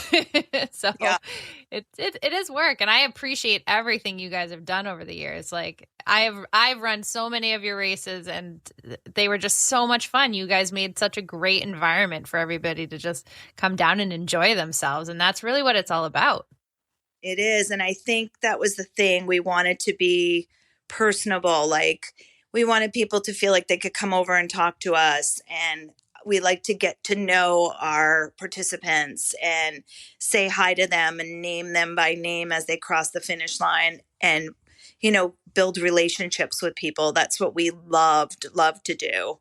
And people they still like comment on that, which is really cool. So when Erica just did her first race back in April, it was May? With a lot it was of Mother's help from Day. Chris and Lisa. Yeah. Well, she did a great job. Yeah. You two jam-packed this in like 75 days, but you provided her with this like checklist of what to do even 6 months out. Like if it done correctly or on time, things start for every race at least 6 months ahead of time. Oh, yeah, absolutely. People that do races last minute, like, I don't know how Erica did it. Like, you did such a great job. It was you guys. I couldn't have done it without you. We're like, you think we can do it? Yeah, sure. Why not? I mean, I'm all about the challenge, I don't care. But yes, 6 months, definitely 6 months out, 100%. If you could even do like 8 months out, that's even better. There's so much to prepare for. And some of the towns and cities require permits to be pulled that far in advance now. So, things are changing. That's for sure. It was Dave McGilvery who told us they start planning the Boston Marathon 14 months out. I bet. Yeah, that is quite the undertaking. That's for sure. And even though they do the same thing every year, things are different. It always happens. Yeah. You mentioned when you were planning that you select different charities. So how do you go ahead choosing which charity the race provides money for? Well, Lisa's fiance, almost husband to be, this weekend, they're getting married. That's exciting. Yeah. Where's my invite, Lisa? What's that? Where's the Run Walk Brew Crew invite? Yeah, exactly. I Come can't on, even Lisa. go I'm 'cause just kidding. I'm going to Congratulations. Parents' Weekend, so I can't even go. But yeah, so her fiance was tied into he sat on the board of directors for a lot of nonprofits. Oh. So the Moore Center, Food Bank, what else? The Mental Health Center, like all of those were near and dear to them. So yeah, so we chose those charities. The For the Love of Dogs was actually chosen because my friend Erica Roy was a foster, and she has the biggest heart. She helps out at all these different places, and she knew Dale, who sat on the board for the Love of Dogs, and Dale is awesome. Like, she does transports everywhere. She goes down to Mississippi, and like she's all over the place picking up pups and saving them. And I love it. yeah, it's great. And a lot of these shelters, you don't realize, or these nonprofits need help. Like, they don't have a lot of support. Like the Animal Rescue League gets a lot of support. Everybody knows about them, right? Yes. But the smaller guys, nobody really knows about them. So they need help. So Dale asked if maybe we would donate some money to them. And I'm like, yeah, and they've been our charity since. I love it. Oh, it's so good that you're able to bring to light these smaller places, and so maybe they'll get more help from it, not just from that one event. Maybe people will just kind of be like, oh, I've got some money rolling around. Let's give it to some good causes, and I hope it works out. Yeah, our super Chili Bowl race, that one was always Hope for Recovery in New Hampshire. They have since gotten partnered with I think another nonprofit. I'm not 100% sure. They're doing really good, but nobody knew about them. That was a place for people to go when they were in recovery, and they had art programs and yoga programs. It was a very cool place we went to go visit, and we're like, oh yeah, 100% we're going to donate to them. They were really incredible, and nobody had ever heard of them before. Love it. Bringing I the love it. awareness. Mhm. I love helping the little guy, the small charity, something like the little 5K for Jay that didn't turn out to be so little. It turned out to be a lot of work, and to Yeah. help the dogs ones. And I still like to help the animal rescue leagues. I used to be more involved with the Salem Animal Rescue League. That's where I adopted my dog, and my dad volunteered at a ton of their events.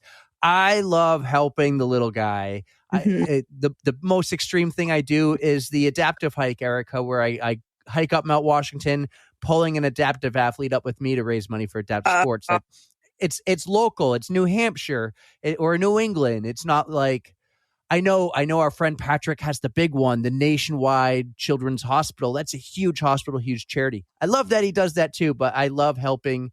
I love that everyone helps and pitches in, but the little guys, they need it just as much, if not sometimes more. I agree. And we need to go out there and help more of them for sure. Fun fact about the name Dale, and I'm going to meet Dale next week, but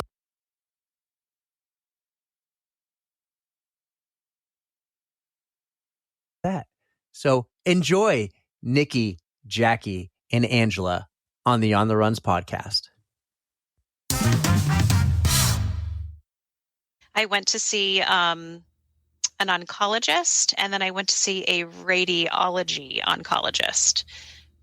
And they talked about that I didn't have to do chemo.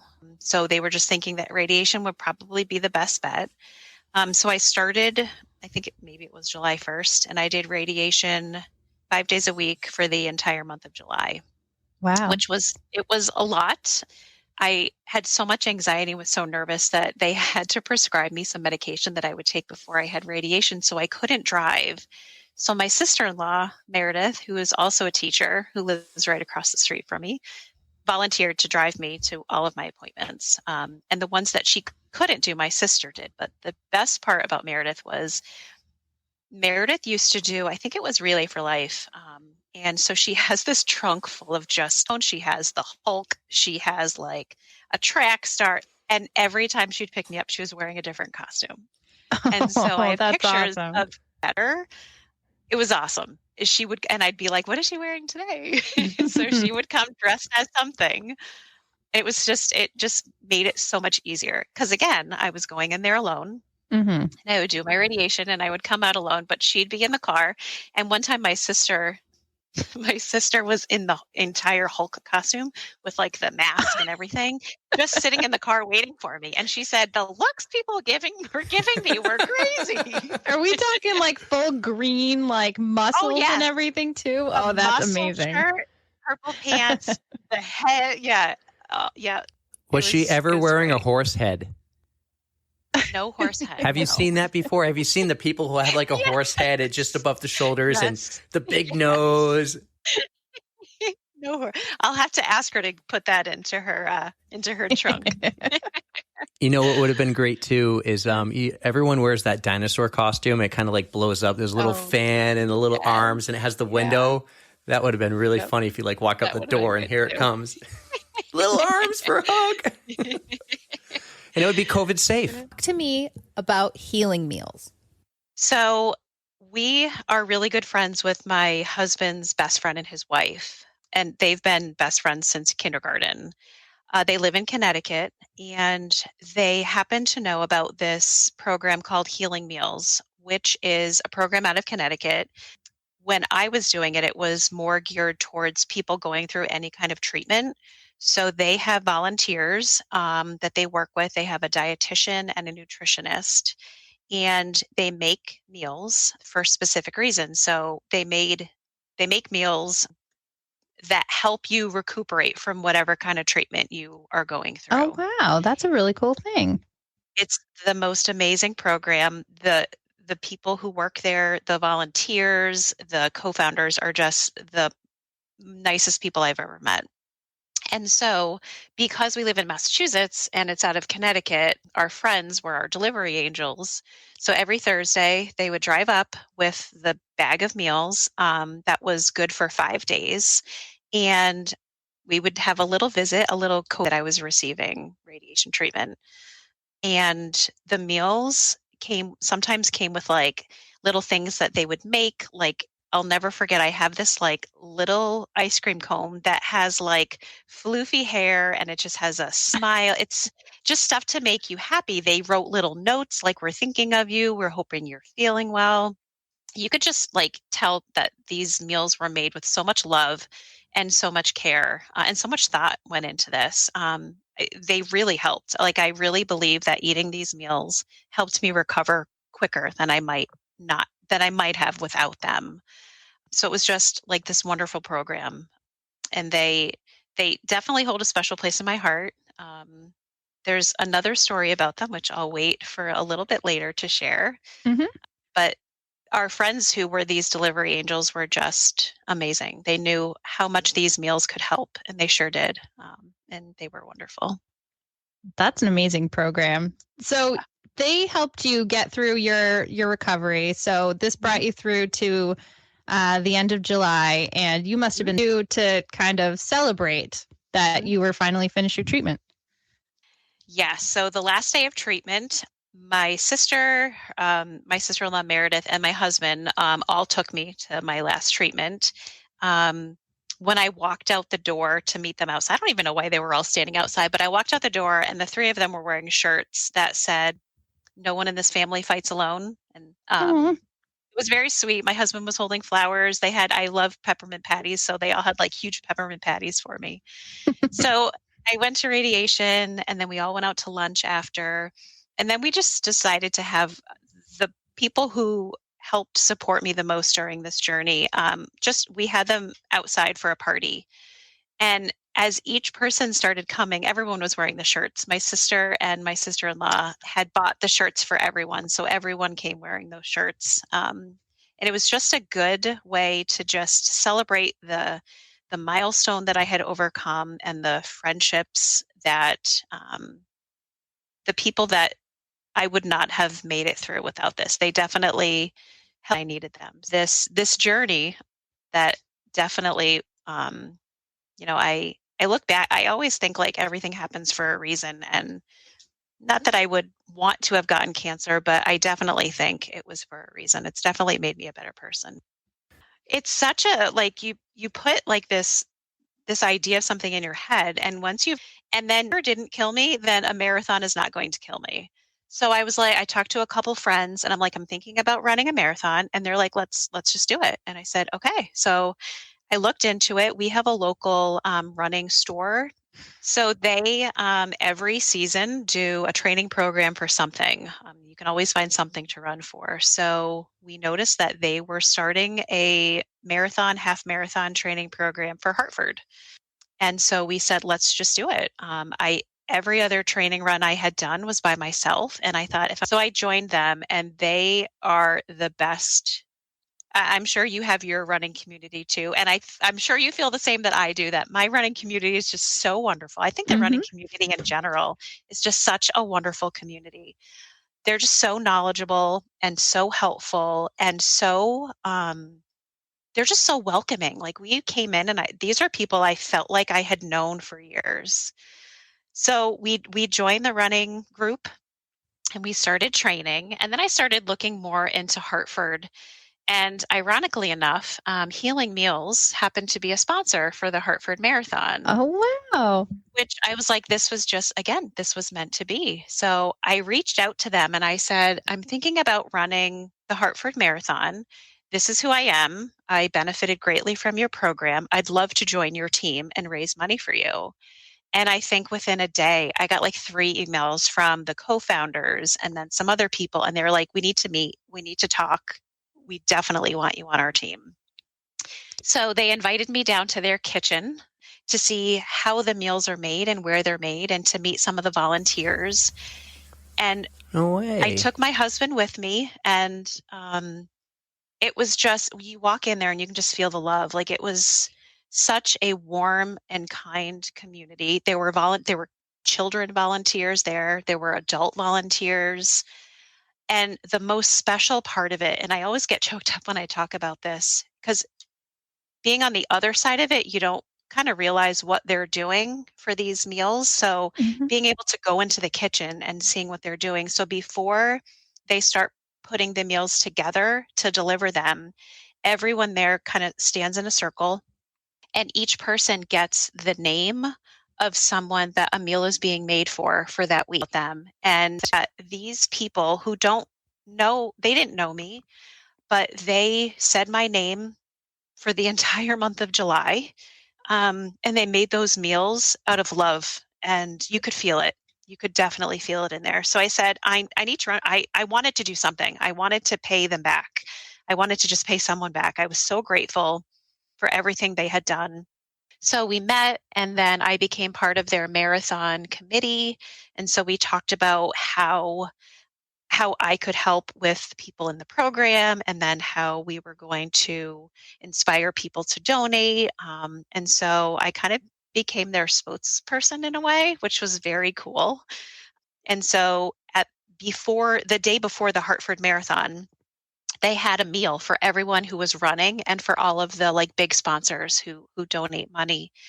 And Ellen, who is one of the co-founders, said, "Will you just get up there and tell your story?" She said, "I think the people who are here need to hear it. They need to know who they're donating to." And so I got up there and I told my story, and so many people came up to me after and too. We know who the meals are going to, and I think it just put a face to like a check that you're just writing out. It was like, these are the people that this is for. So it kind of all came full circle. And so I ran the marathon, and I got a side cramp in mile 1. Oh, and no. so Ooh. and it lasted the entire marathon. And so any goals that I thought I had kind of went out the window. And I said, you know what? My number one goal, I want to be smiling when I cross that finish line. And so my mother and my sister-in-law kind of followed me along the route. My sister was holding a sign that said, "You think you're tired? My arms hurt from holding the sign up."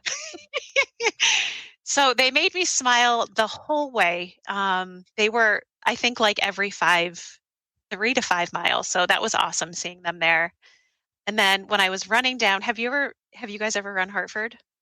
I have actually. I did 2018. I ran Hartford. So when like you're running down the mum line to like the finish line, it was just like, I can't believe I did this. Like, it was just like, I was like, this has got to be a dream. Like, it was just crazy. I never thought I could do that. And I'm running down the mum line, which is like the thing you picture when you're thinking of running down Hartford.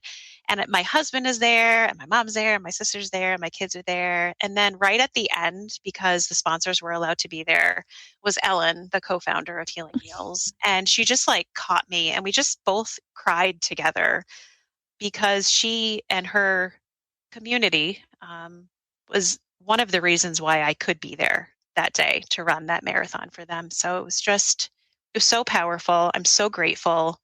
I definitely think this happened for a reason for me. And I try to live my life that way now, that it all happens for a reason. You might not know it at the time, but definitely there is a light at the end of the tunnel. That story. Oh my God.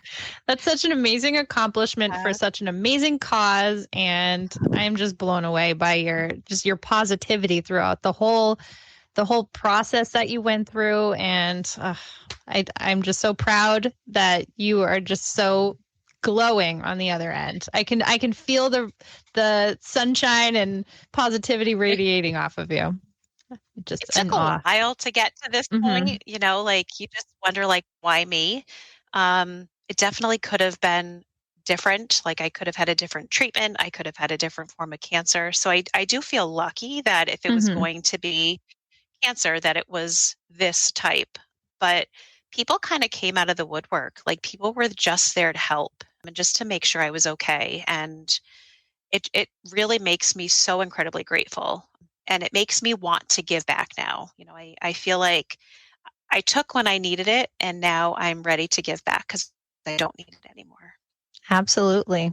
So my husband and I kind of reminisce about this whole process a lot. And kind of when the marathon was over and everything, I said, I am so lucky and grateful just to get back to the point that I was. And he said, Nikki, you are not the same person you were before cancer. He said, you have gone and done things you never thought you'd do. He said, you are so far beyond the person that you were.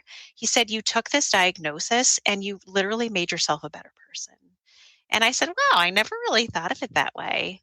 But I never would have ran a marathon ever, nor did I think I ever could if I did not have cancer. So it's definitely changed my outlook on things. It's made me do things I never thought I would do. And I feel like telling the story is so important to me because if I can help one person, then I've done my job. I love that because you never know who's listening. And what if we have 100, 500, 1,000? Doesn't matter if 999 of them, it doesn't, it's just a story. But if one person hears that you can help, that means so much to that person. And your story getting across to that person just means the world. And it can help them get through their battle, whatever they're going through. It doesn't have to be cancer in some cases. It can be just any personal battle. That's so meaningful. That's amazing. You're sharing some of your strength. I mean, goal accomplished, right? Absolutely. Absolutely.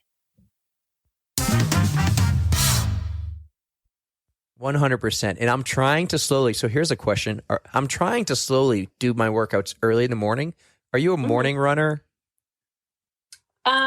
So I am a morning runner, but I'm just now starting to get back into my work routine because I took off all last year because of my treatments. So before I would get up and I was like that. I would try to run like 3 to 4 miles in the morning. And then in the evening, whenever the kids would go to bed, I would try to do 3 or 4 more on the treadmill. So I kind of like broke it up.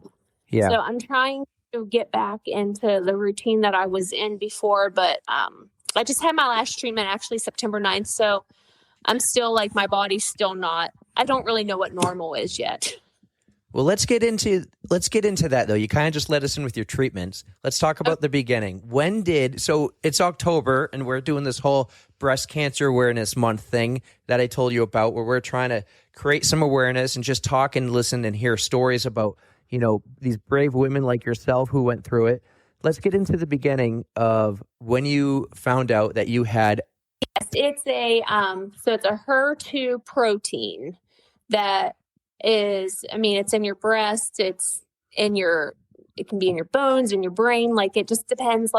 So you have these HER2 proteins in your body, and mine was HER2 positive, hormone negative. So I didn't have any hormone cancer.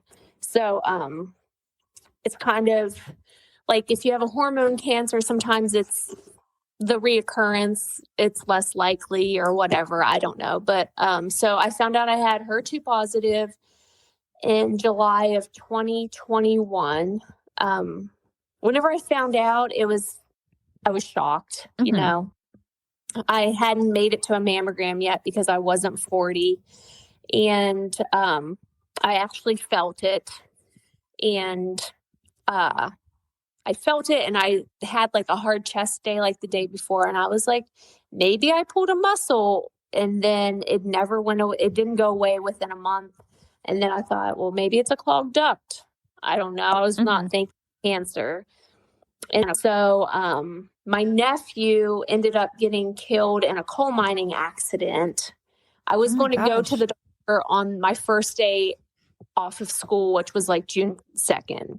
And June 1st, my nephew got killed in a coal mining accident. So it kind of, my family was already, it was a tragedy. So we were trying to like get through that. And I didn't want to cause anybody else any more hurt and pain.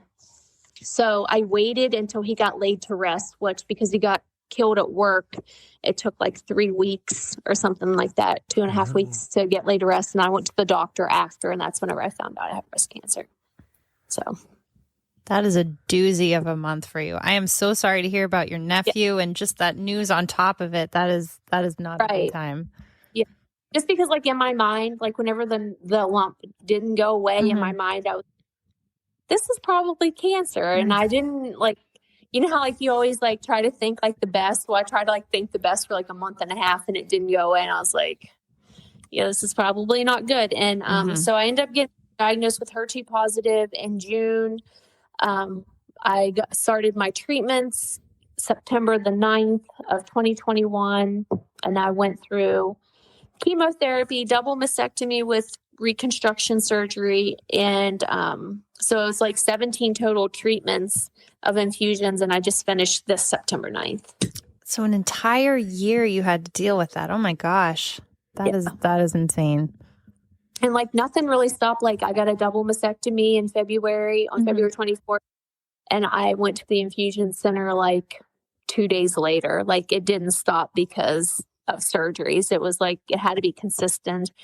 And then I had, during treatments, I still had to do 33 rounds of radiation. 33. Yeah. Wow, that's a lot. That's a lot, right? That is a lot. Yes. Yeah. How far in between your like how often did the radiation have to occur? So radiation was every day, 5 days. That wasn't on the weekends, and my treatments were every 3 weeks. So every 21 days, I had a infusion treatment, chemotherapy, and then I had radiation every day for 33 days. Wow! So it was like almost 7 weeks of radiation. That is a lot to handle. So when you're doing it 5 days in a row, how are you in between sessions? Are you able to go home and exercise and feel okay, or are you like tired, worn out? What's going on then? Okay, so whenever you like chemotherapy, my first 6 were very intensive. So the first 6, I would go to chemotherapy. It was like 8 hours long. It was like forever long. I was in there all day. Wow. And then there, and I would meet my mom because my husband would be home with the kids and doing sports and stuff. I would walk with my mom after chemo. And then for about 7 days, my exercise was just walk. Like I would set a goal. You're going to walk 1 mile or, 2 or 3. And then I would finally build up enough strength and I would ride my bike. And then I had about 3 days before treatments where I could actually like run a little bit, but it was pretty tough. So I had my last intensive treatment after Christmas. And then I started 11 treatments, but they were like not as intense. They were more targeted.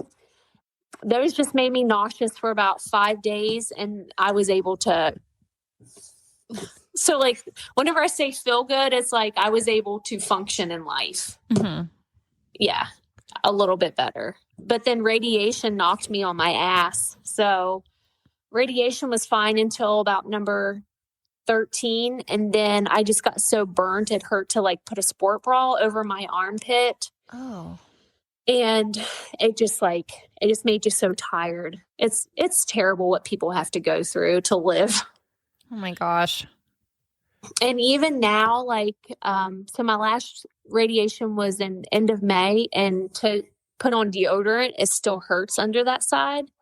And then to like put a sport bra down, if I don't like stretch it out, it feels like it's like ripping my skin under my arm. Oh my gosh. So even though it's been like 6 months or so, it still really has the effects on you.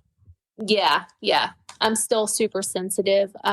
I went through, it's called the Revital program. It's for breast cancer, double mastectomy patients. It's to help with like range of motion. But like when I lay flat, I still don't have like my full range of motion on this side.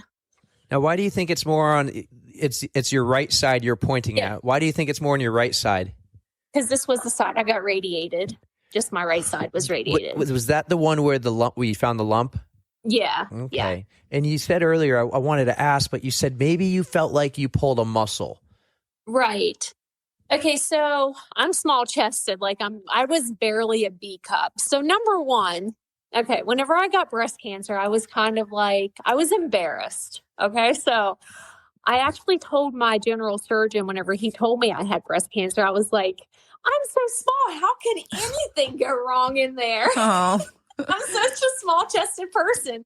But it just felt like my okay, so you're a man, and I don't know if you have kids. Do you have kids, Erica? I don't have kids, no. Okay, so it kind of felt like my milk, whenever it came in, like my breast would get hard. So like the right side of my right breast felt like it just felt hard. And I was like, well, maybe I pulled a muscle. Like I was thinking anything but breast cancer for like a good month, just waiting for it to go down. You know what I mean? Yeah. No, I got you. I do the same with any kind of injury. Right. Hopefully it's nothing big. I can just, wait a little bit and see if it goes Yeah. away. Because I was never a hypochondriac. Like, I was healthy. I had 3 kids. I nursed all 3 kids. I've never smoked. I'm an asthmatic, so I never smoked. They say nursing is supposed to, reduce the chance of getting breast cancer, right? Hey, yeah. Like having your kids before the age of 30 is supposed to reduce your breast cancer risks. Breastfeeding, not smoking, exercising daily, being in your normal weight range. I did it. And mine wasn't even hereditary because I got the genetic testing, like nothing in my genes showed up. And so zero family history of it either then. So just kind of out of the blue. Yeah. Yeah, it was out of the blue. So my mom's sister actually got or had breast cancer, but it was like later in years. And like she was a smoker and, I don't think hers was genetic either, but that's the only family history of breast cancer that I know of. Well, sometimes it doesn't seem fair considering how healthy you were and you did everything right.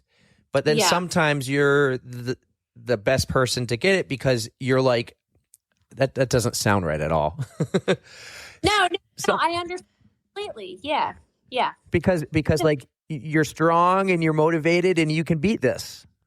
Right. Like I always said like my running journey is a blessing because there was many of times like whenever I had kids and my kids were little, I felt bad for leaving and going running because I was leaving them and I only went running like not on the treadmill, not like near my house 1 day a week. And I would always feel bad whenever I would leave them, even though like I was only gone for a few hours. Mm-hmm.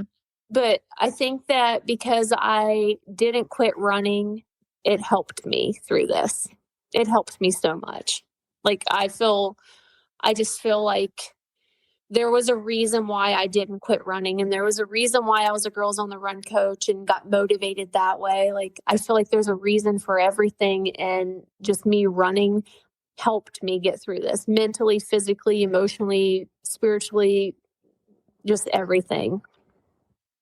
Oh man, that is just, it's incredible that you were able to keep it up through your whole journey. I mean, it's hard to put it into words. Just your strength is radiating off of you right now. Like I remember going through treatments and I would know like, okay, I have about 3 or 4 good days where I can run. And I remember just like getting off the treadmill and I threw up a few times. And I'd get back on and just be like, okay, if you could just walk. Because exercise like helps your reoccurrence by like 60%. Wow. Like it's huge. It's huge. And I told my friend that and she was like, Jackie, you've exercised your whole life. I'd be like, forget it. I'm not exercising anymore. I was like, I never thought of it like that. But just whenever my doctor told me, he was like, exercise helps. But then like, he was like, you're doing too much. Oh, he had to tell you to back off. Oh boy. But quitting is not in your nature. I just met you and I can tell that you are not a quitter. Yeah, he was like, you need to slow down a little bit. I've never thought I'd have to tell somebody this, but you do too much. Mm-hmm. He told me if I exercise, he was like, you are doing too much. Just slow down.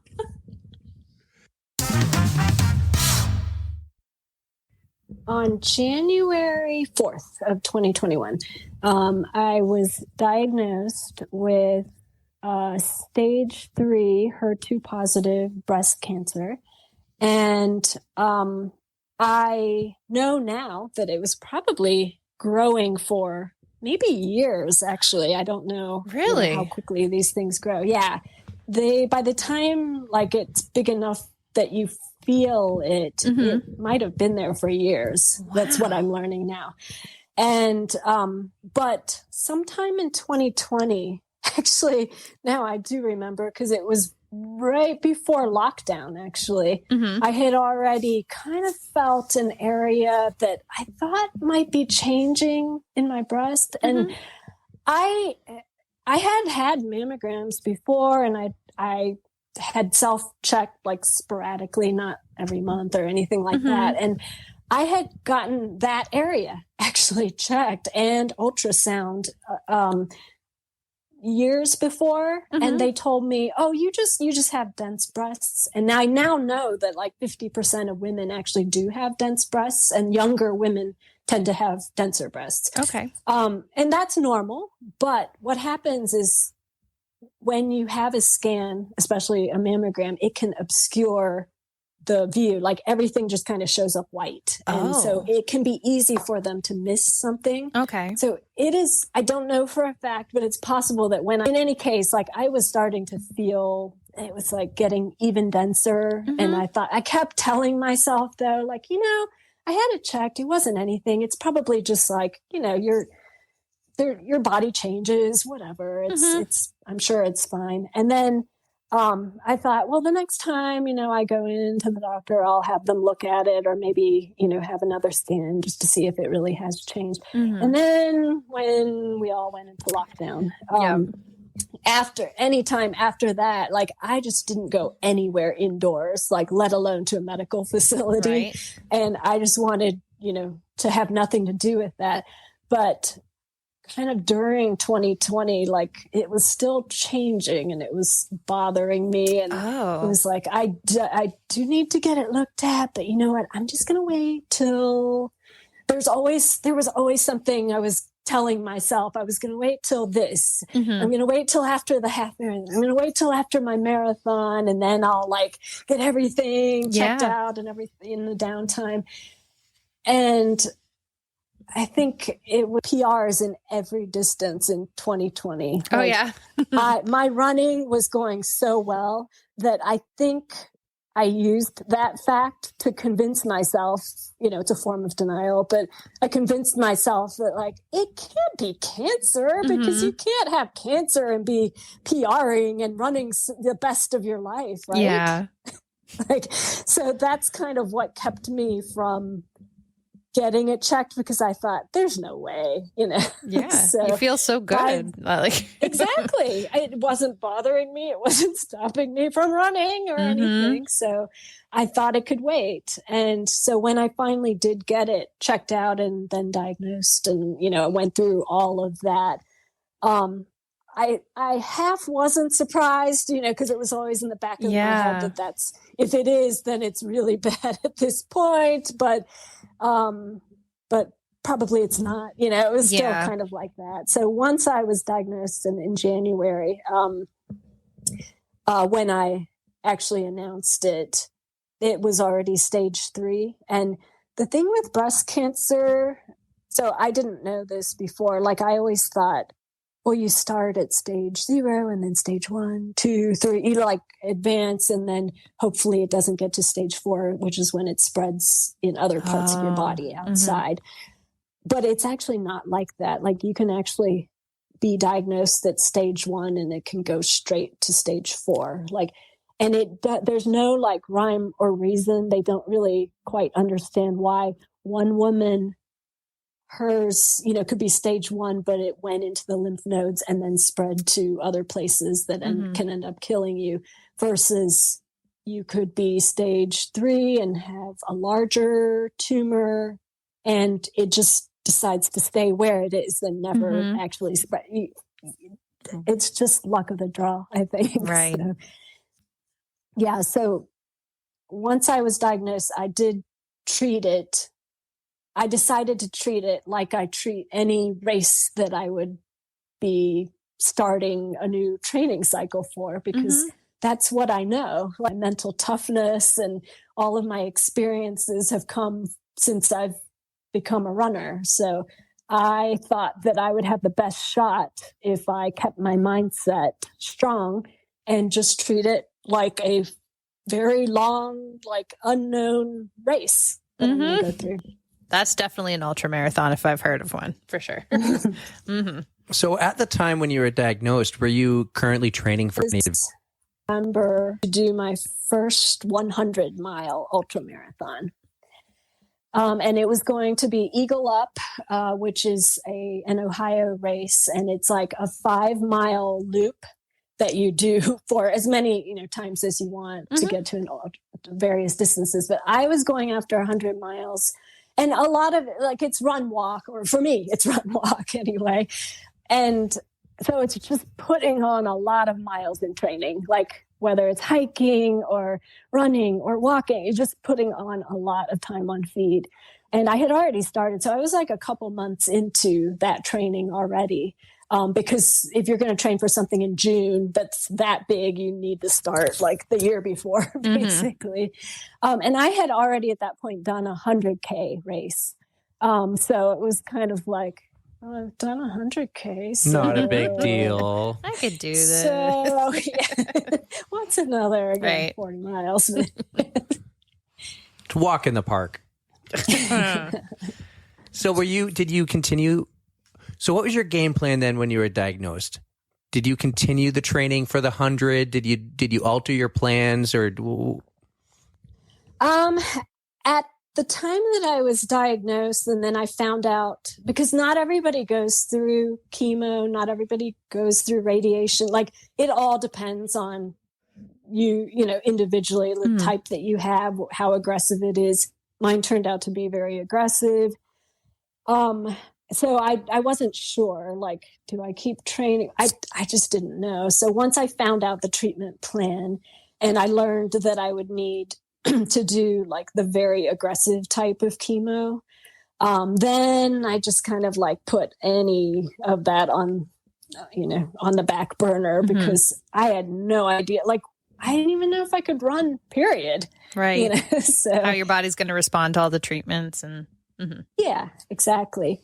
I do know that they recommend that you exercise during chemo now, and radiation and, you know, after surgery recovery. Like it used to be, it's not like in the movies, you know, where it's like, well, I guess it can be like this, but I just always thought, oh, chemo. Okay. So you lose your hair and you just stay in bed all day and you can't like move or do anything. So I was prepared for it to be like that.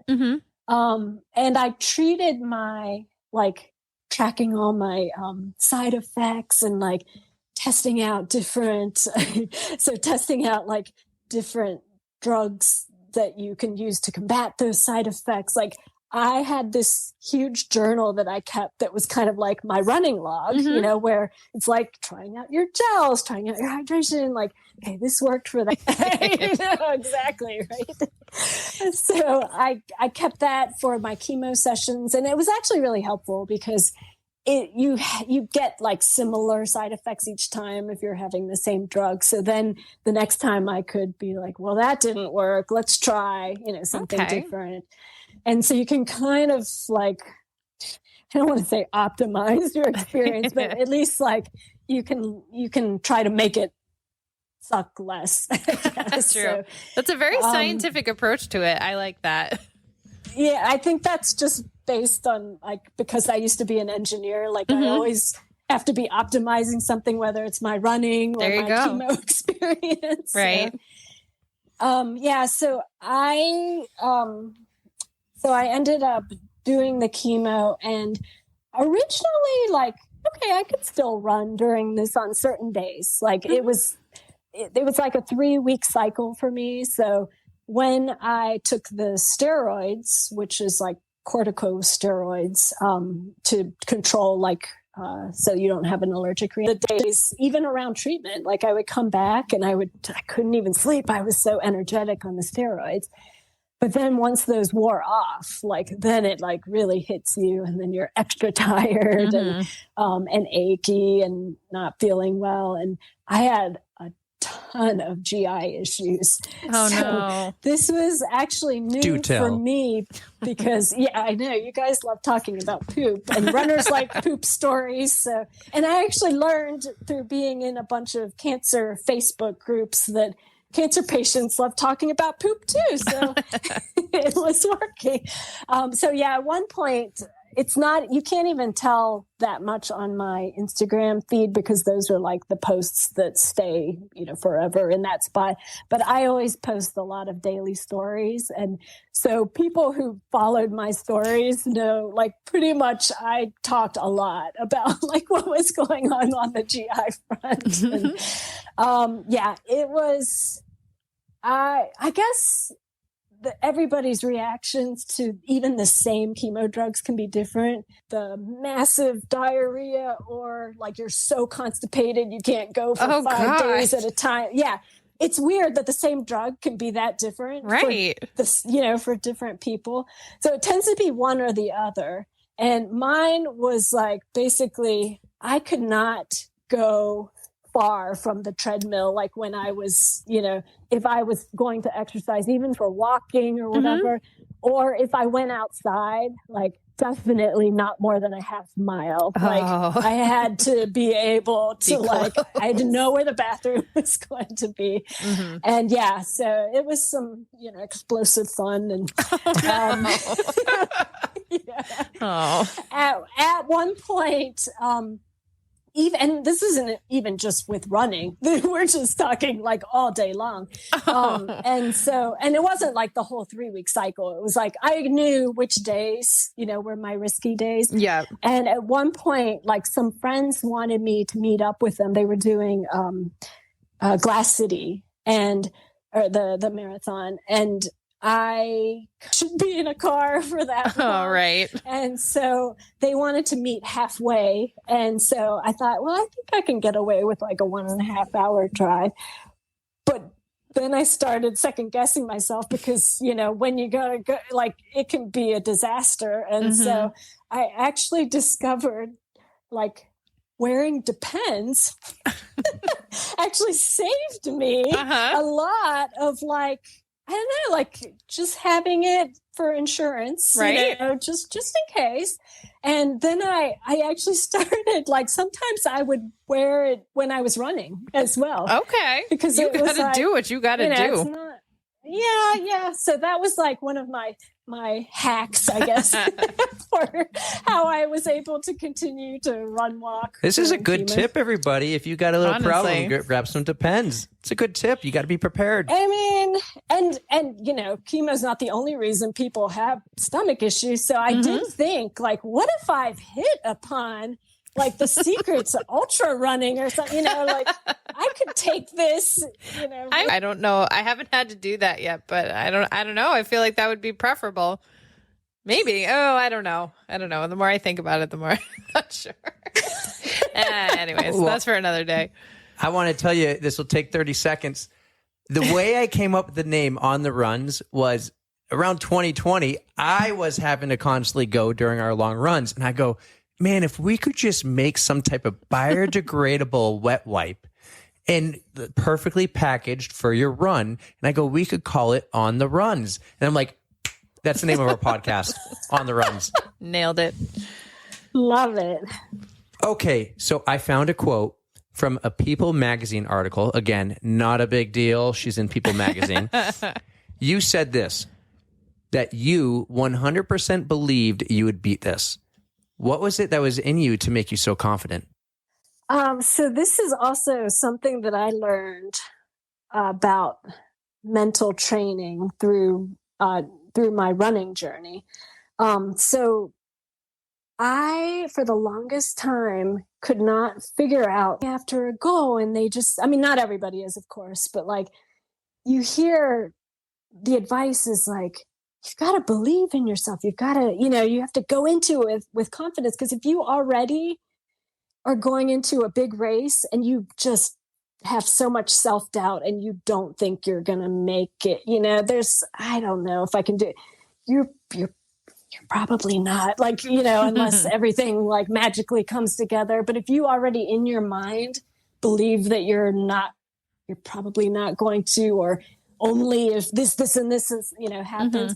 But I just could not figure out how to like make myself believe in the run. This is with running.